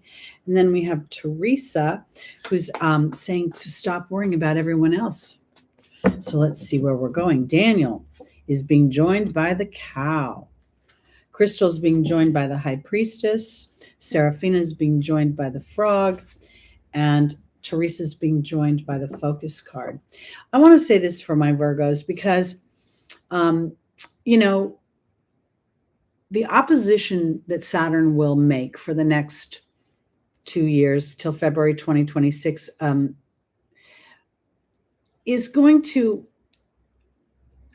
I want to offer it this way. You may feel a little bit like a rebel. You may feel a little bit like, you know, at certain ages and certain markers of life, we kind of get tired of worrying about other people's opinions, of our looks, of how we're running our life. It's the beauty of age, frankly. And I feel like right now that you're going to somehow take the history. I don't even think this is about marriage. I think this is about history, what you've experienced, about how people perceive your duty and your process, if you work for them. You know, finding people who are Capricorn or Virgo to work with me are the greatest people ever, because they have the same work ethic I do. And that's a good work ethic, but oftentimes it can actually be a golden noose. So here, I think this is about nourishing yourself. I think this is about taking time to make sure that you're replenishing the vessel, even if historically you have been known to give up your nurturing and self-care time for others. Because Crystal is saying, have faith and hope. There's more on the horizon that you can't see. And then this is also about discernment. The high priestess, it's funny when I look at this card, her bosoms are so prominent to me that I almost feel like it's saying to come from my heart, to trust. We see a little bit of this raven here, so we know that there's a little bit of the underworld here, but sometimes in order for my cup to feel full, I have to trust my heart, even if I can't see the benefit of it, because this will inadvertently bring some sort of release, some sort of jumping from one lily pad to another, and then feeling a sense of alignment. Sometimes when we initially go against the grain of what others expect of us, it ruffles their feathers. And then there's this sort of wisdom that comes behind that. So when you yourself, Virgo, give yourself permission to say, my thriving, me focusing in on me versus me focusing in on others is actually going to serve others in a better way. And I want to offer it this way too, because Virgo rules, is ruled by Mercury. And that's really the difference between the Pisces health issues and Virgo, because Virgo is more mental. It's going to come through stress, through overthinking things. And I feel like now you're getting an awareness that as I focus on other people, it's not really serving me, but it's actually fostering me to feel more potentially challenging energies towards them. So now I think this full moon in your sign, which is going to be your first house, is going to bring an illumination to you that self-care may initially, look, let's say you have an aging parent, okay? And you have been taking that parent, to Costco every month. And this particular month, it's just a big pain for you. And you have to say no. And you're afraid if you say no, it's going to be a problem. This is an opportunity to rewrite, because if you push up against it and you go to Costco, which is already, a busy kind of challenging place to be in, and then you're rubbing up against not taking care of yourself, that whole experience could end up being more icky than it is serving whatever the routine is or whatever the need is to get food. So I know I kind of went abstract there, bear with me, but I feel as if this is a real opportunity for you to see that when you put your wants, your desires, whatever, even relaxing, turning your phone off and watching a freaking movie and zoning out, meaning pushing Calgon, take me away, the world will figure itself out, then I think you're going to come back feeling better about things, feeling more powerful about things, feeling more aligned to a deeper truth within yourself that will bring satisfaction to you, that will then bring satisfaction. Mom guilt. That's it. Someone else brought that up the other day, made a comment, and that it's real. And I know it is, but I also want to think that I want to shift it so that people, moms and dads that feel guilt, will actually think that they're teaching their children how important self-care is. That, when you're happy, other people are happy. And when we operate off obligation too much, it starts to build resentment, and resentment starts to fuel our bodies in a way that is not vital. All right, let's go on to our Libras. Was that Lurch here? Did Lurch just open the door? Oh, I love knitting. I haven't knit in a while. I think it's so soothing. I would get crazy when I knit. I do one more row, one more row, one more row. All right, Libra. Here is the Six of Pentacles. This is such an interesting card to me. Not only do we see the Libran scales there, and we also see them not above the person who's receiving the bounty, but the person who's still wondering, will I receive the bounty? Will this benevolent benefactor actually turn my direction? And then we see the scales of justice. When we think of the scales of justice, we think of Libra. Libra is an air sign. We are in the 7th. We are in a year that is a 7. The 7 has this Libran dynamic to it because it's about assessing things from a place of intellect versus emotion. And when we look at it, we're assessing, how are we creating? Libra, am I focusing in that the universe will give me the bounty, or am I on some level hoping There is absolutely, both the characters that are kneeling down have a facial expression of desperation. And it's interesting because the guy that's getting the money's face is turned more succinctly, whereas the guy who isn't getting the money, his face is not as clear. You can't really see what he looks like. You can only see a bit of a profile. And it makes me wonder, Libra, if there's an energy where you're not really seeing yourself and calling forth your bounty, but rather focusing on others whose needs appear to be more desperate than your own. Let's see. As a Libra sun, I found myself really looking at my sun not as partnership, but as a point in my chart that is representing fostering of harmony and peace and beauty and a sense of comfort within my life in relation to how I look. My sun is in the 7th house or 6th house. It depends if you're in Placidus, but technically in whole sign, which these videos are based on, it's in the 7th house. And it is conjunct Mars, well, within 4 degrees. So I say this because most astrologers immediately say I'm argumentative in relationships, which is true and not true. But I'm very independent in relationships, and I'm very brave in relationships in my own wants and my needs. And as I've aged, I understand that my own thought process, my own view of the world being fair will be contributing as to whether or not bounty comes my direction. Our first angel is Fiona. Now that you've asked God the angels for help, be open to receiving. Francesca's about focusing on the challenges. Rochelle's about focusing on the possibilities. And Archangel Gabriel came out, and so did Serena. So I'm going to let them come out together, because if for some reason you're worried about money, Libra, which could very well be, we're looking at a time right now when Jupiter, Chiron, and Venus are all having an intense conversation. And Venus rules money. What do you believe about your ability to expand? Because Chiron could potentially be exasperating the duality of reward and challenge.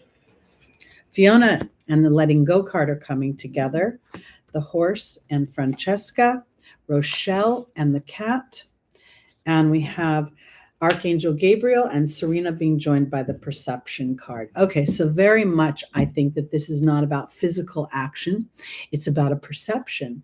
And one of the things that makes me feel so strong in my ability to continue to be Teri, to work for myself. And even though I go through this little weird, I'm a Taurus moon, which will make me always want to have more, financial security. But I also realize that I have chosen a path that does not offer financial security by other people's giving to me, but rather my own perception of my ability to co-create and align with the universe. Because Fiona says, now that you've asked God and the angels for help, be open to receiving.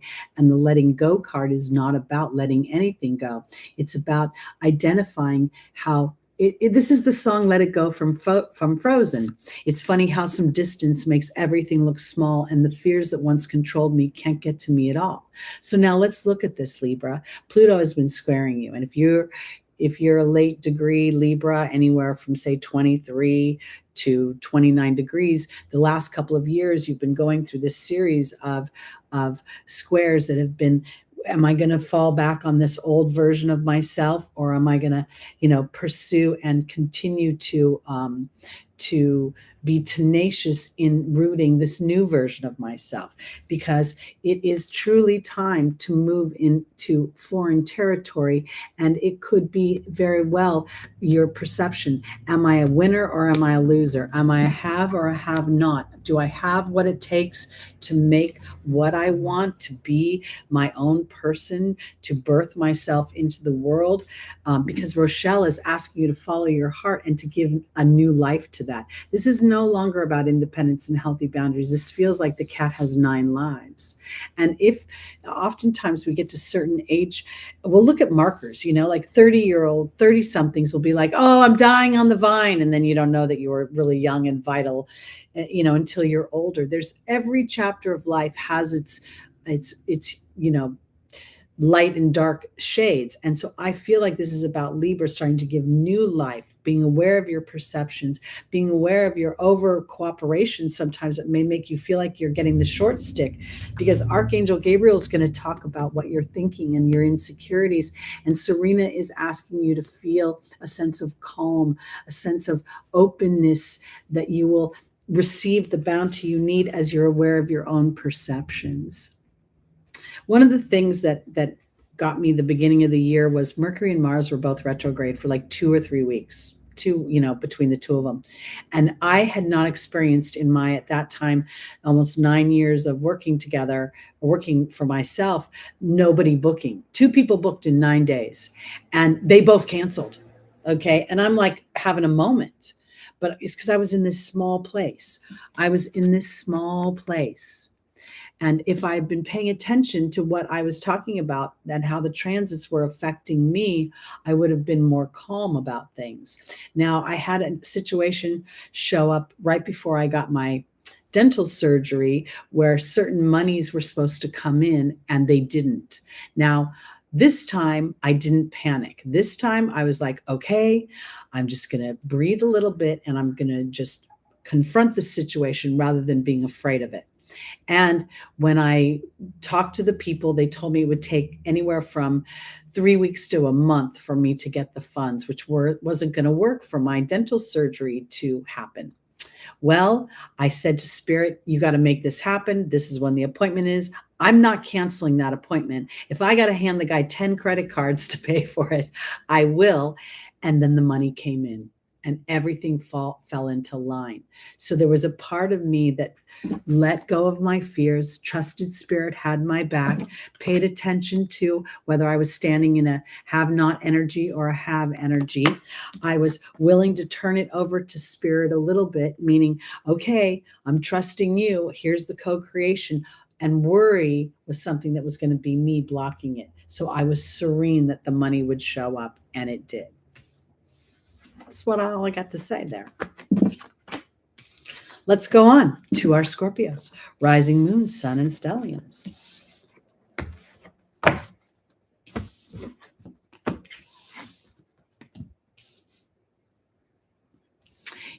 got to tell you, it's never easy. It is always a little bit. I cannot make it an effortless journey. But at the same time, I'm aware that effort doesn't work. Serenity works, trust works, because so much of the human cannot truly see how to manifest things. We can't see air, but we know it's there. We breathe it all the time. We don't hoard it. So it's the same thing with money. And that's what I tell myself. It'll be there. It'll show up. And me worrying about it is the block of it. And the people who raised me worry about money.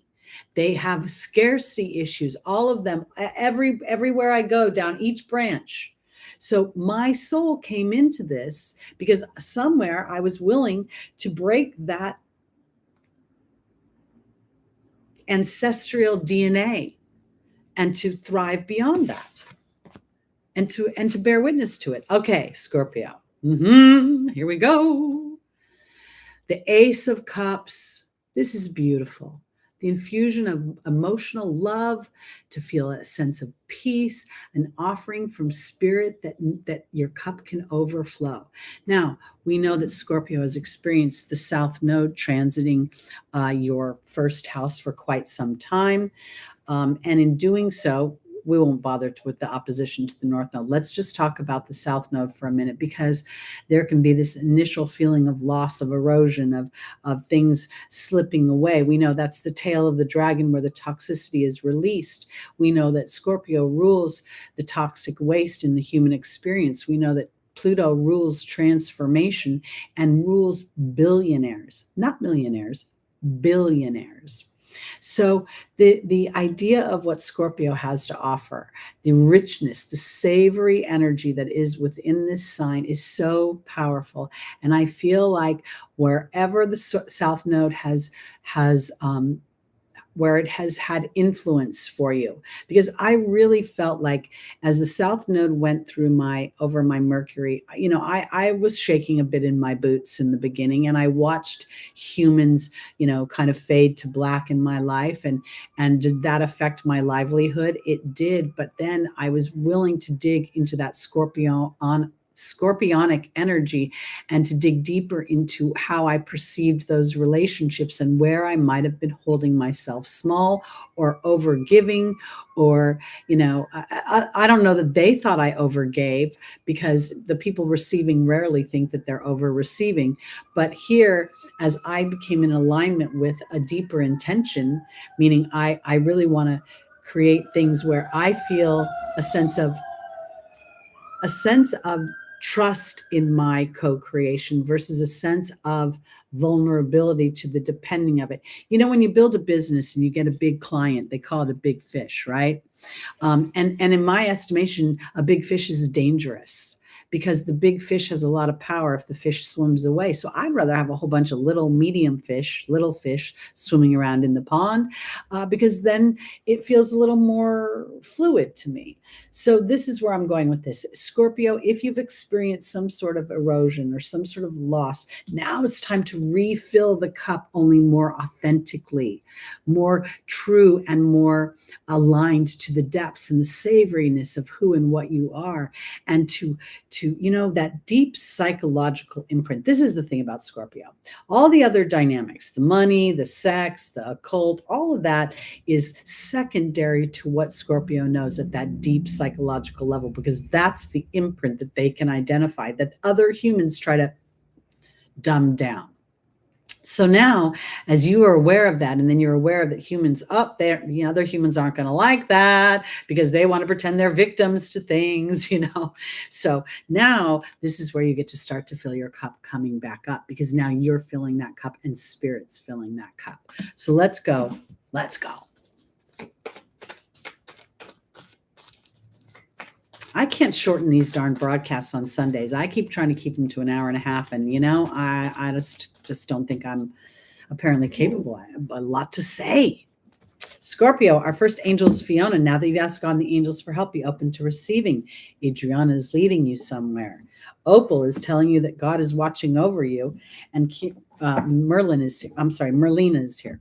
Now let's see how Merlina is going to represent, because you may be caught between your physical eyes and your inner knowing. And always trust your inner knowing. But first you have to determine whether your inner knowing is based on fear or faith. Because the initial knee-jerk might be that human fear. Fiona's being joined by the protection card.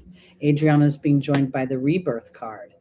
Opal's being joined by the transformational swan, and Merlina's being joined by the spider. Okay, so I just got done saying that people could have gone away. You could have experienced somehow some sense of loss or some sense of erosion.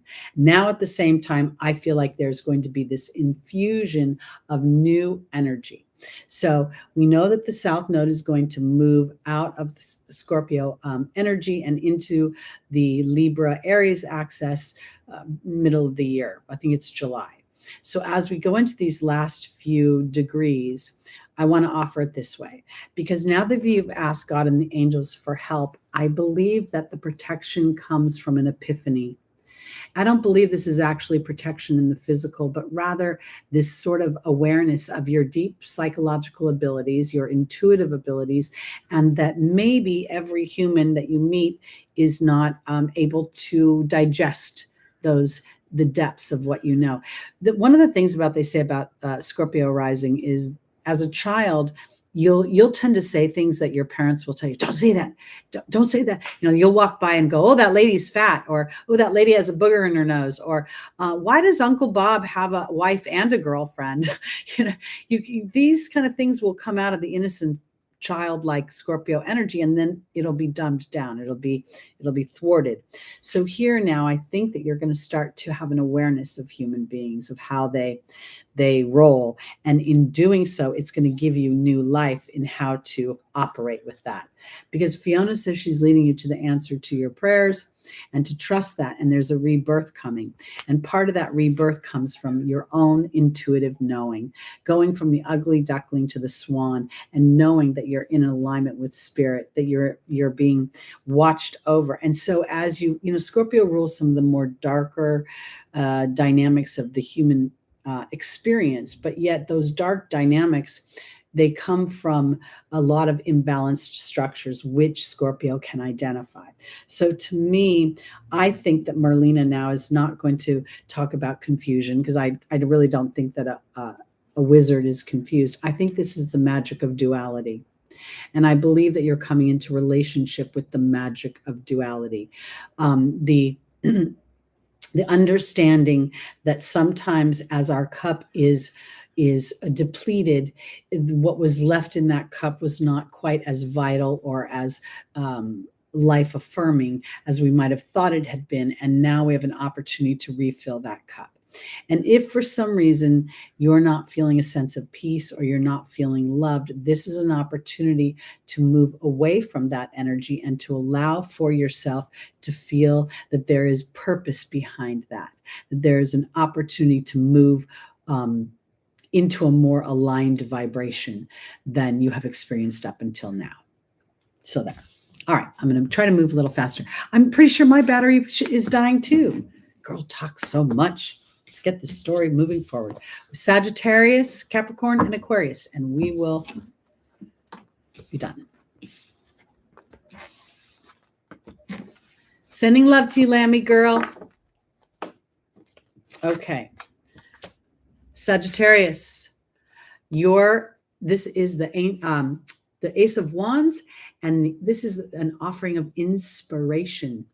So I really think that let's see where this is going, because this full moon coming up could actually be very illuminating.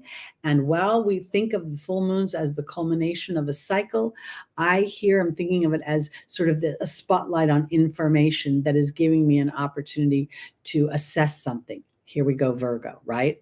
Assessing where I could potentially be enslaved to something. So our first angel for Sagittarius is Archangel Gabriel. The second is Merlina. The third is Rochelle. And the final is Crystal. Archangel Gabriel's being joined by the restriction card. Merlina's being joined by the wasp. Rochelle's being joined by the dog. And Crystal's being joined by the love card. Okay, so Sagittarius rising. I want to offer this because Archangel Gabriel talks about communication, talks about arts, but also talks about being insecure about something. And again, I want to offer it this way because Sagittarius rules shamans and great teachers and philosophies and ideologies.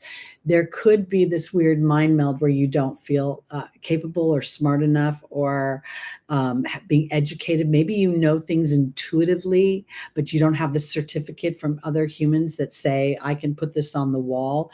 I believe that this could be an opportunity for you to come to some sort of reconciliation, because I think that your insecurities may be restricting you, and maybe that's not necessary for you. Maybe it's more about trusting your inner knowing, because here I think that Merlina is actually indicating a confusion, and you may actually be annoyed with yourself for some reason because you're feeling like, oh, maybe I'm at a certain age and I should have done this or I should have done that. When I first started doing readings, I was just a girl, playing with the tarot. And then when I started to, people would say I was good and, you should charge money. I thought, well, who am I to, I don't know how to do this. So I went and spent like $4,000 to be certified. And it was ridiculous because it didn't really certify anything. It was just more like a Band-Aid on an insecurity. Because I think for my Sagittarius, it's time to be loyal to your heart. That I think if you haven't been loyal to your heart in some way, this is what's creating the frustration and the anger, because you're somehow not trusting yourself. Because Crystal is saying have faith and hope, and this love card feels like move towards what you love. So let's just use our beautiful little Stephen the Jupiterian, okay? Let's use him as an example. I'm going to say this lovingly to you, Stephen. your dolls, making those doll dresses are fabulous. I've never seen one of them, but I bet they're fun and I bet they're cute. And I bet opening an Etsy account would be pretty amazing. And who knows how we'll do right now, but boy, giving yourself permission to put your art in a place where people could appreciate it and buy it might be a little scary, but it could be really fun too. So I think that this is somewhere where Sagittarius is holding themselves back to allow your passions to step forward, to be brave enough about kind of like maybe poking your nose out into the, how I can actually collect and make resources here. And you might be quite surprised as what comes across your path. Okay. Moving the story on, we're going to our Capricorns, my goats. Love me, my goats.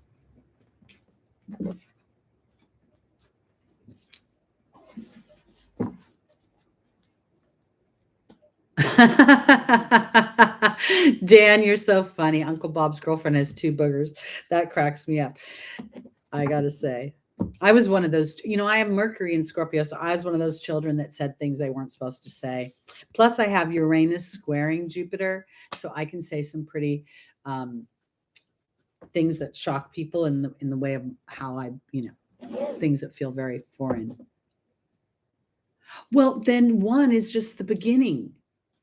Stephen, there's this funny feeling with you because I feel like you venture into things and I feel like you need to stay there a little bit longer so you can start to see things gel, So, and I do believe many of us, especially people who are drawn to this kind of material, these people that are on an awareness path, are going to experience a polarizing dynamic in relation to other people. So don't let other people's problems, fears, trepidations slime you, because you could be serving spirit in a big way by saying, well, I believe I'm prosperous. I believe that the universe is expanding me versus contracting me. And then by doing so, you experience that, showing other people through experience that that's possible in times.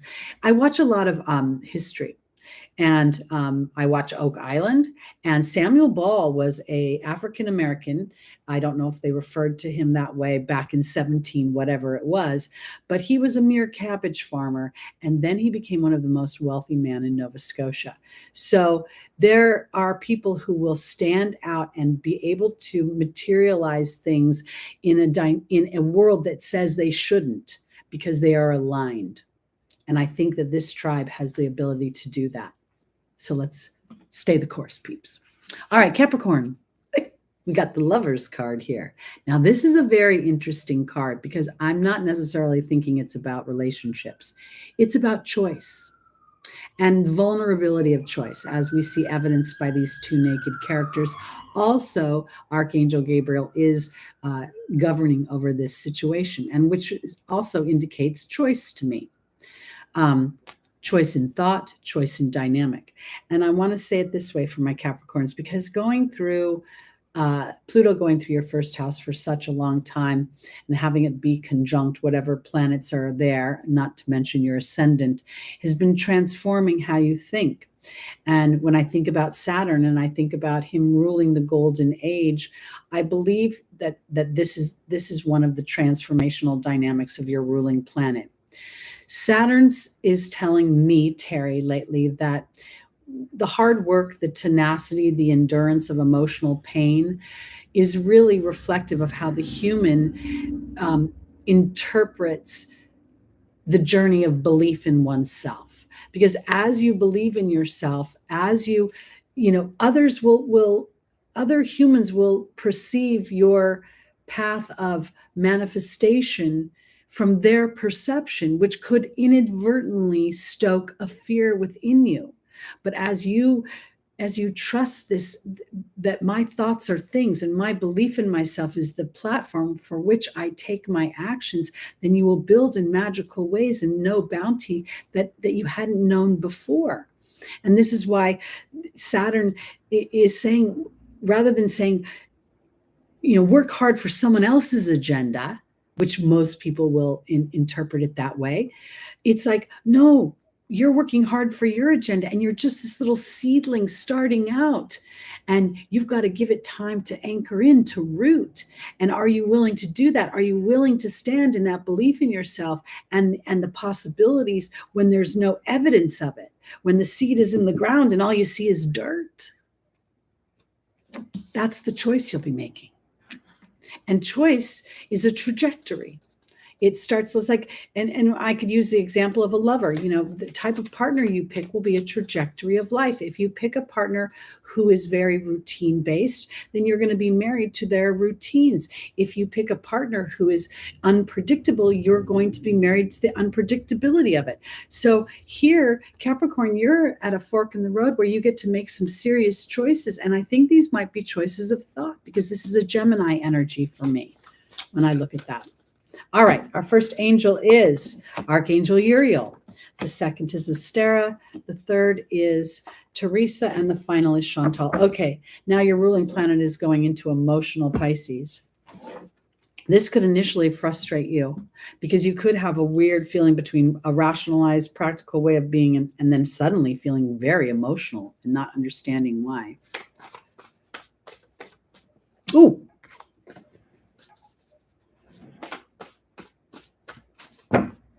Archangel Uriel is being joined by the horse. Astera is being joined by the fear card. Teresa is being joined by the serpent. And Chantal's being joined by the frog. Well, this is very interesting. Obviously, there's Capricorns in relationships, and this could play to a little bit of relationship. So I'm going to go two ways with you. Because I'm not in a relationship, I always think that there's people that are and are not. The Lover's card, choice of partner, choice of thought. Here is this Sagittarius energy of the horse asking me to look at my ideologies, my philosophies. What do I believe and what do I think? Because there's a frustrated energy here.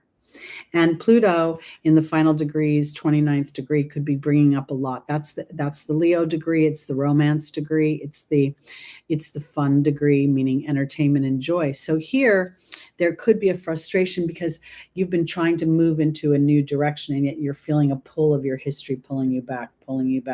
Because when I looked at the fear card, I didn't actually think it was fear. I thought it was Saturn, your ruling planet. Your ruling planet pulling you into that practicality of the human experience versus reaching for the stars with your dreams and your desires. Because the way to feel a true healing or a balancing and to feel shedding that skin, to feel the knowledge that you've been garnishing as Pluto's moved through your first house. Now, this is about really not worrying about other people, those obligations that you have up until now, continue to nurture those obligations. There may now be a sense of rebellion coming from you because in some ways you're putting yourself first. You're putting what you love first, and it's giving you a sense of vitality that you haven't felt in a while. Now, I want to offer this as well because there could be the potential that as Saturn moves into Pisces, it brings up some sort of historic relationship dynamic. And it could bring up something because, you know, I believe Pisces rules ancestors, ancestral karmic threads that we choose on a soul's level to walk through so we can make new choices. Saturn rules history, rules father time, rules wisdom through experience and the extraction of wisdom. So here there's a vulnerability for my Capricorns as they re-examine their thoughts and how they have built the house of their lives. And in doing so, as you move in a new direction, as you allow for the evolution of who you are, there may be a sense of frustration, not only that others are not jumping on the bandwagon of your evolution, but that there's a part of you that's still anchored in the past. And being gentle with yourself as you move forward, being gentle with the idea that your ruling planet is going to re-examine your ideologies and your philosophies and dig deeper. And it isn't about judgment, and it isn't about trying to be mastering those. I want to offer it this way because you're absolutely mastering, but it's the journey of mastering. It's not the actual act of mastering. I don't know if we ever master. Mastery is a consistent willingness to be aware. Okay. And I also think that there's potential that an old lover will come back, or an old situation within your love relationship. And this is an opportunity for you to identify to yourself the new version of you versus being frustrated that the other person hasn't identified or acknowledged or given life to a new version of you. So the fear aspect here could very well be not fear, but fear as a card representing the Saturnian energy. That's what I'm talking about. And now you're going to continue to reach for the stars. You're going to continue to soldier on towards your passions without looking for other people's agreement. And when you do that, at some point, I believe you're going to get their agreement. You never know when that will be, though. All right, let's go into our final sign, Aquarius. And for those of you early born Aquariuses that are going to experience this toe tip of Pluto, don't be scared. I want to offer this. My whole life have had Pluto conjunctions. As a child, the first Pluto conjunction was with Venus. And my mother is a Libra, and she was a very violent and physically awful woman to me. I mean, in ways that I don't need to tell you about because they don't resonate with me anymore. But that childhood experience started my fire and I did not surrender to that abuse. I rose and fought against it, and it went through each one of my points. It went over my North Node, went over my Sun, went over Mars, went over Neptune, went over Mercury, went over Jupiter, went over Saturn. And each time I got to dig deeper and deeper into the power of who I am. So please allow yourself, Aquarius, to be liberated from this, because there's been a lot going on when Saturn went through your house that would have brought up old history. And now there's an opportunity as Pluto tips its toe into your first house to get a glimpse of what your renovation, what the newness of your life, what the rebuild can be. Thank you very much for putting that word up, and the reform. I love it, because then we go back into Capricorn. We're going to dismantle maybe some of those old thought patterns that don't serve. And then when we move Pluto back into your first house in 2024 for 20 years, you're going to be able to really experience a renovated version of yourself and a power in yourself and an opportunity to fulfill your hopes and your dreams. Okay, so let's look at this card. All right, so this is the thing. This month is very powerful. Saturn's initial jump into Pisces, and on the heels of that, like lickety split, you're going to feel this Plutonian energy. So there's the drama of it. And we see that dark sky there, okay? This is also going to be on some level. Other people will feel this and not know why. They will not understand where the feeling is. And this is kind of where I want to mention the United States again. And I want to mention the idea that on March 8th, the transiting Venus will be exact conjunct the United States Chiron in Aries. Today and tomorrow, we see transiting Mars in Gemini, making an exact conjunction to the United States Mars in Gemini.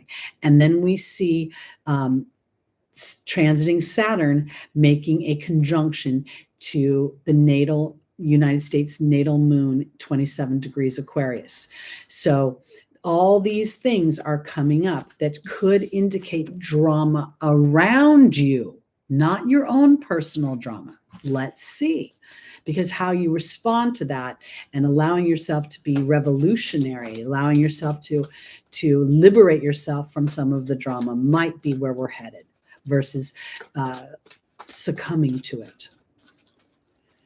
I wouldn't be surprised if we see, something to do with inflation here in the United States. And we could potentially see some rebellion against some mandates of some kind or some regulations that get put into place. Oh, I'll tell you, Claire, if I would have known, I really think there's a wisdom to information, because if I would have known about those Pluto transits as a young woman, I would have responded from my Mars energy. I would have responded from the fire in me and the anger and the resentment. I didn't know about them until I was a mature woman, and they were pretty much, the conjunctions were gone, but the squares were starting. And at first, I bought into all of that fear. When I first experienced the square to my sun and to my ascendant, Lotta said to me, "How's your health? Are you okay?" And I was like, "What do you mean?" And I started to transform them in my mind. And I also started to pay attention to my body, because as I became more aligned to the truth of who I am, the vessel of my physical apparatus could not tolerate the habits I had as an angry young woman. So I could drink wine every night and not really feel effects when I was angry, probably because the fire was burning off the alcohol, but I'm not angry anymore. So I really can't drink without feeling like ugh the next day. I don't even have a headache. I just feel ugh. So things have shifted, and I've acknowledged that my apparatus is vibrating at a different level. So I really cannot tolerate high drama in the human dynamic anymore. Overkill. Aquarius, our first angel is Archangel Uriel, frustration and anger. The second is Sonia, your team of guides and angels. The third is Grace and Antoinette, compassion. And the final is Oceana. One of the challenges of Aquarius is because you're so forward thinking, you can really not feel like you're of this earth. Humans can be really challenging for you. And at the same time, you represent the evolution of humanity. What a mind meld is that?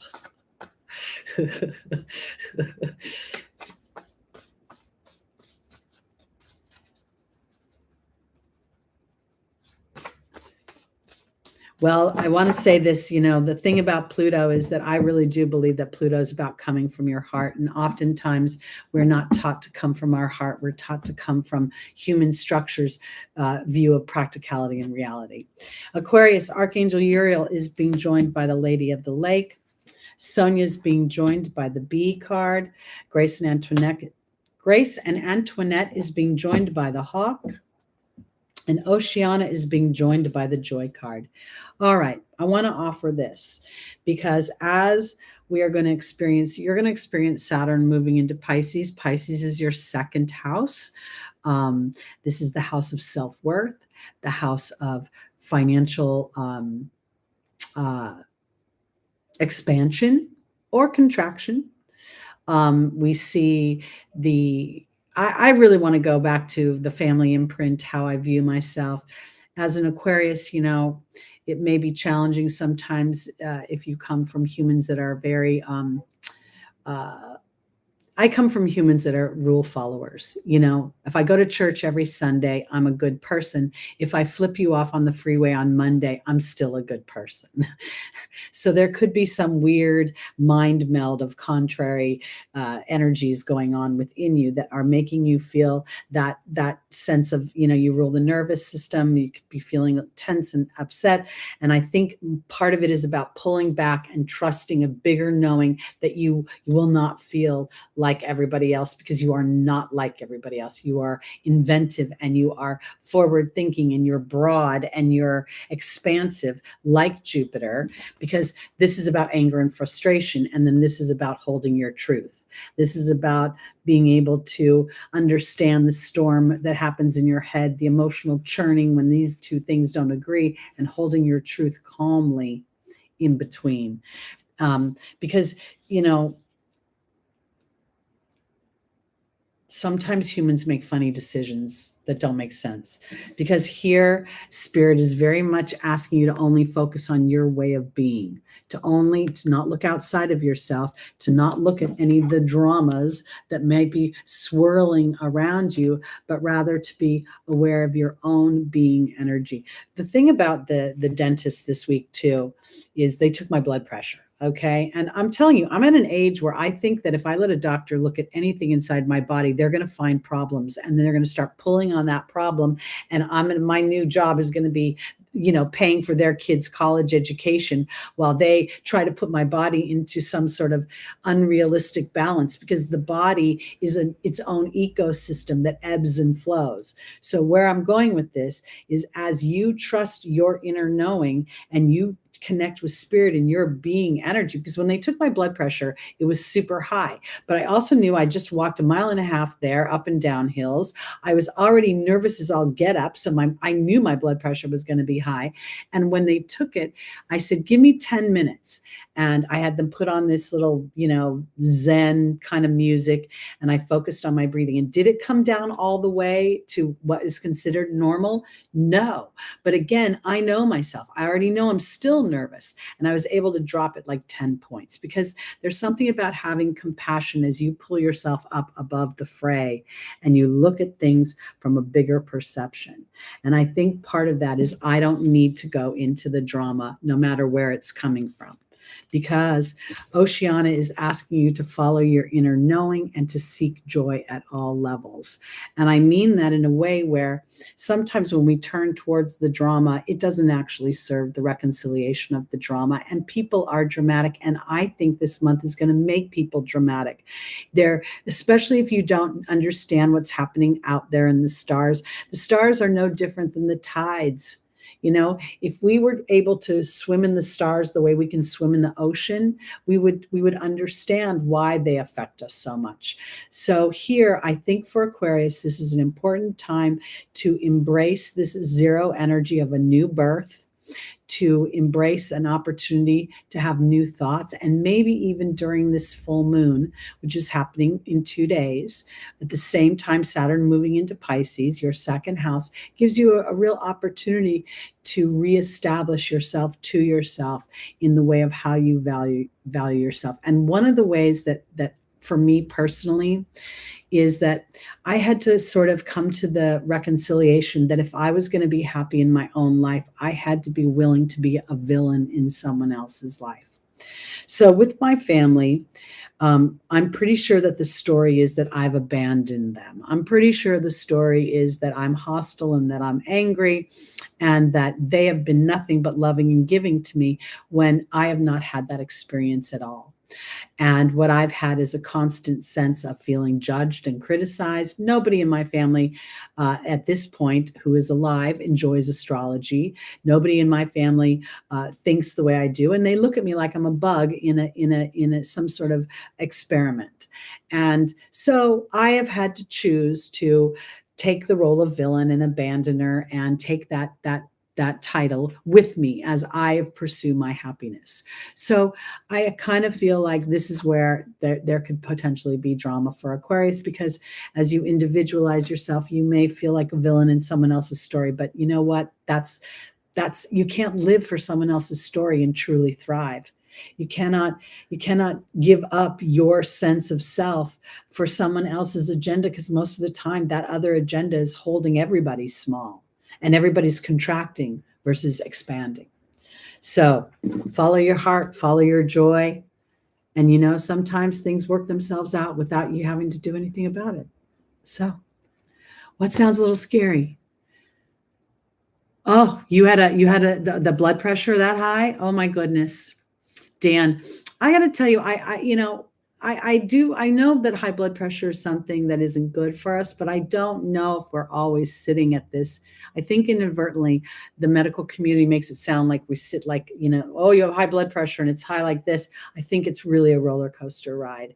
And stress is why, that affects our blood pressure. And I knew I was like I got to tell you, when this guy was like, hey, I'm here. Let's listen to rock and roll while we dig into your mouth. I was like, oh my God, I'm in a freaking TV show. Well, this is where my panic, I was like, okay, I took control back. And the only way I could do that was in my breathing. So while I was still a little nervous about blood pressure being high, my family runs on high blood pressure. My dad died of a heart attack. My dad was a smoker.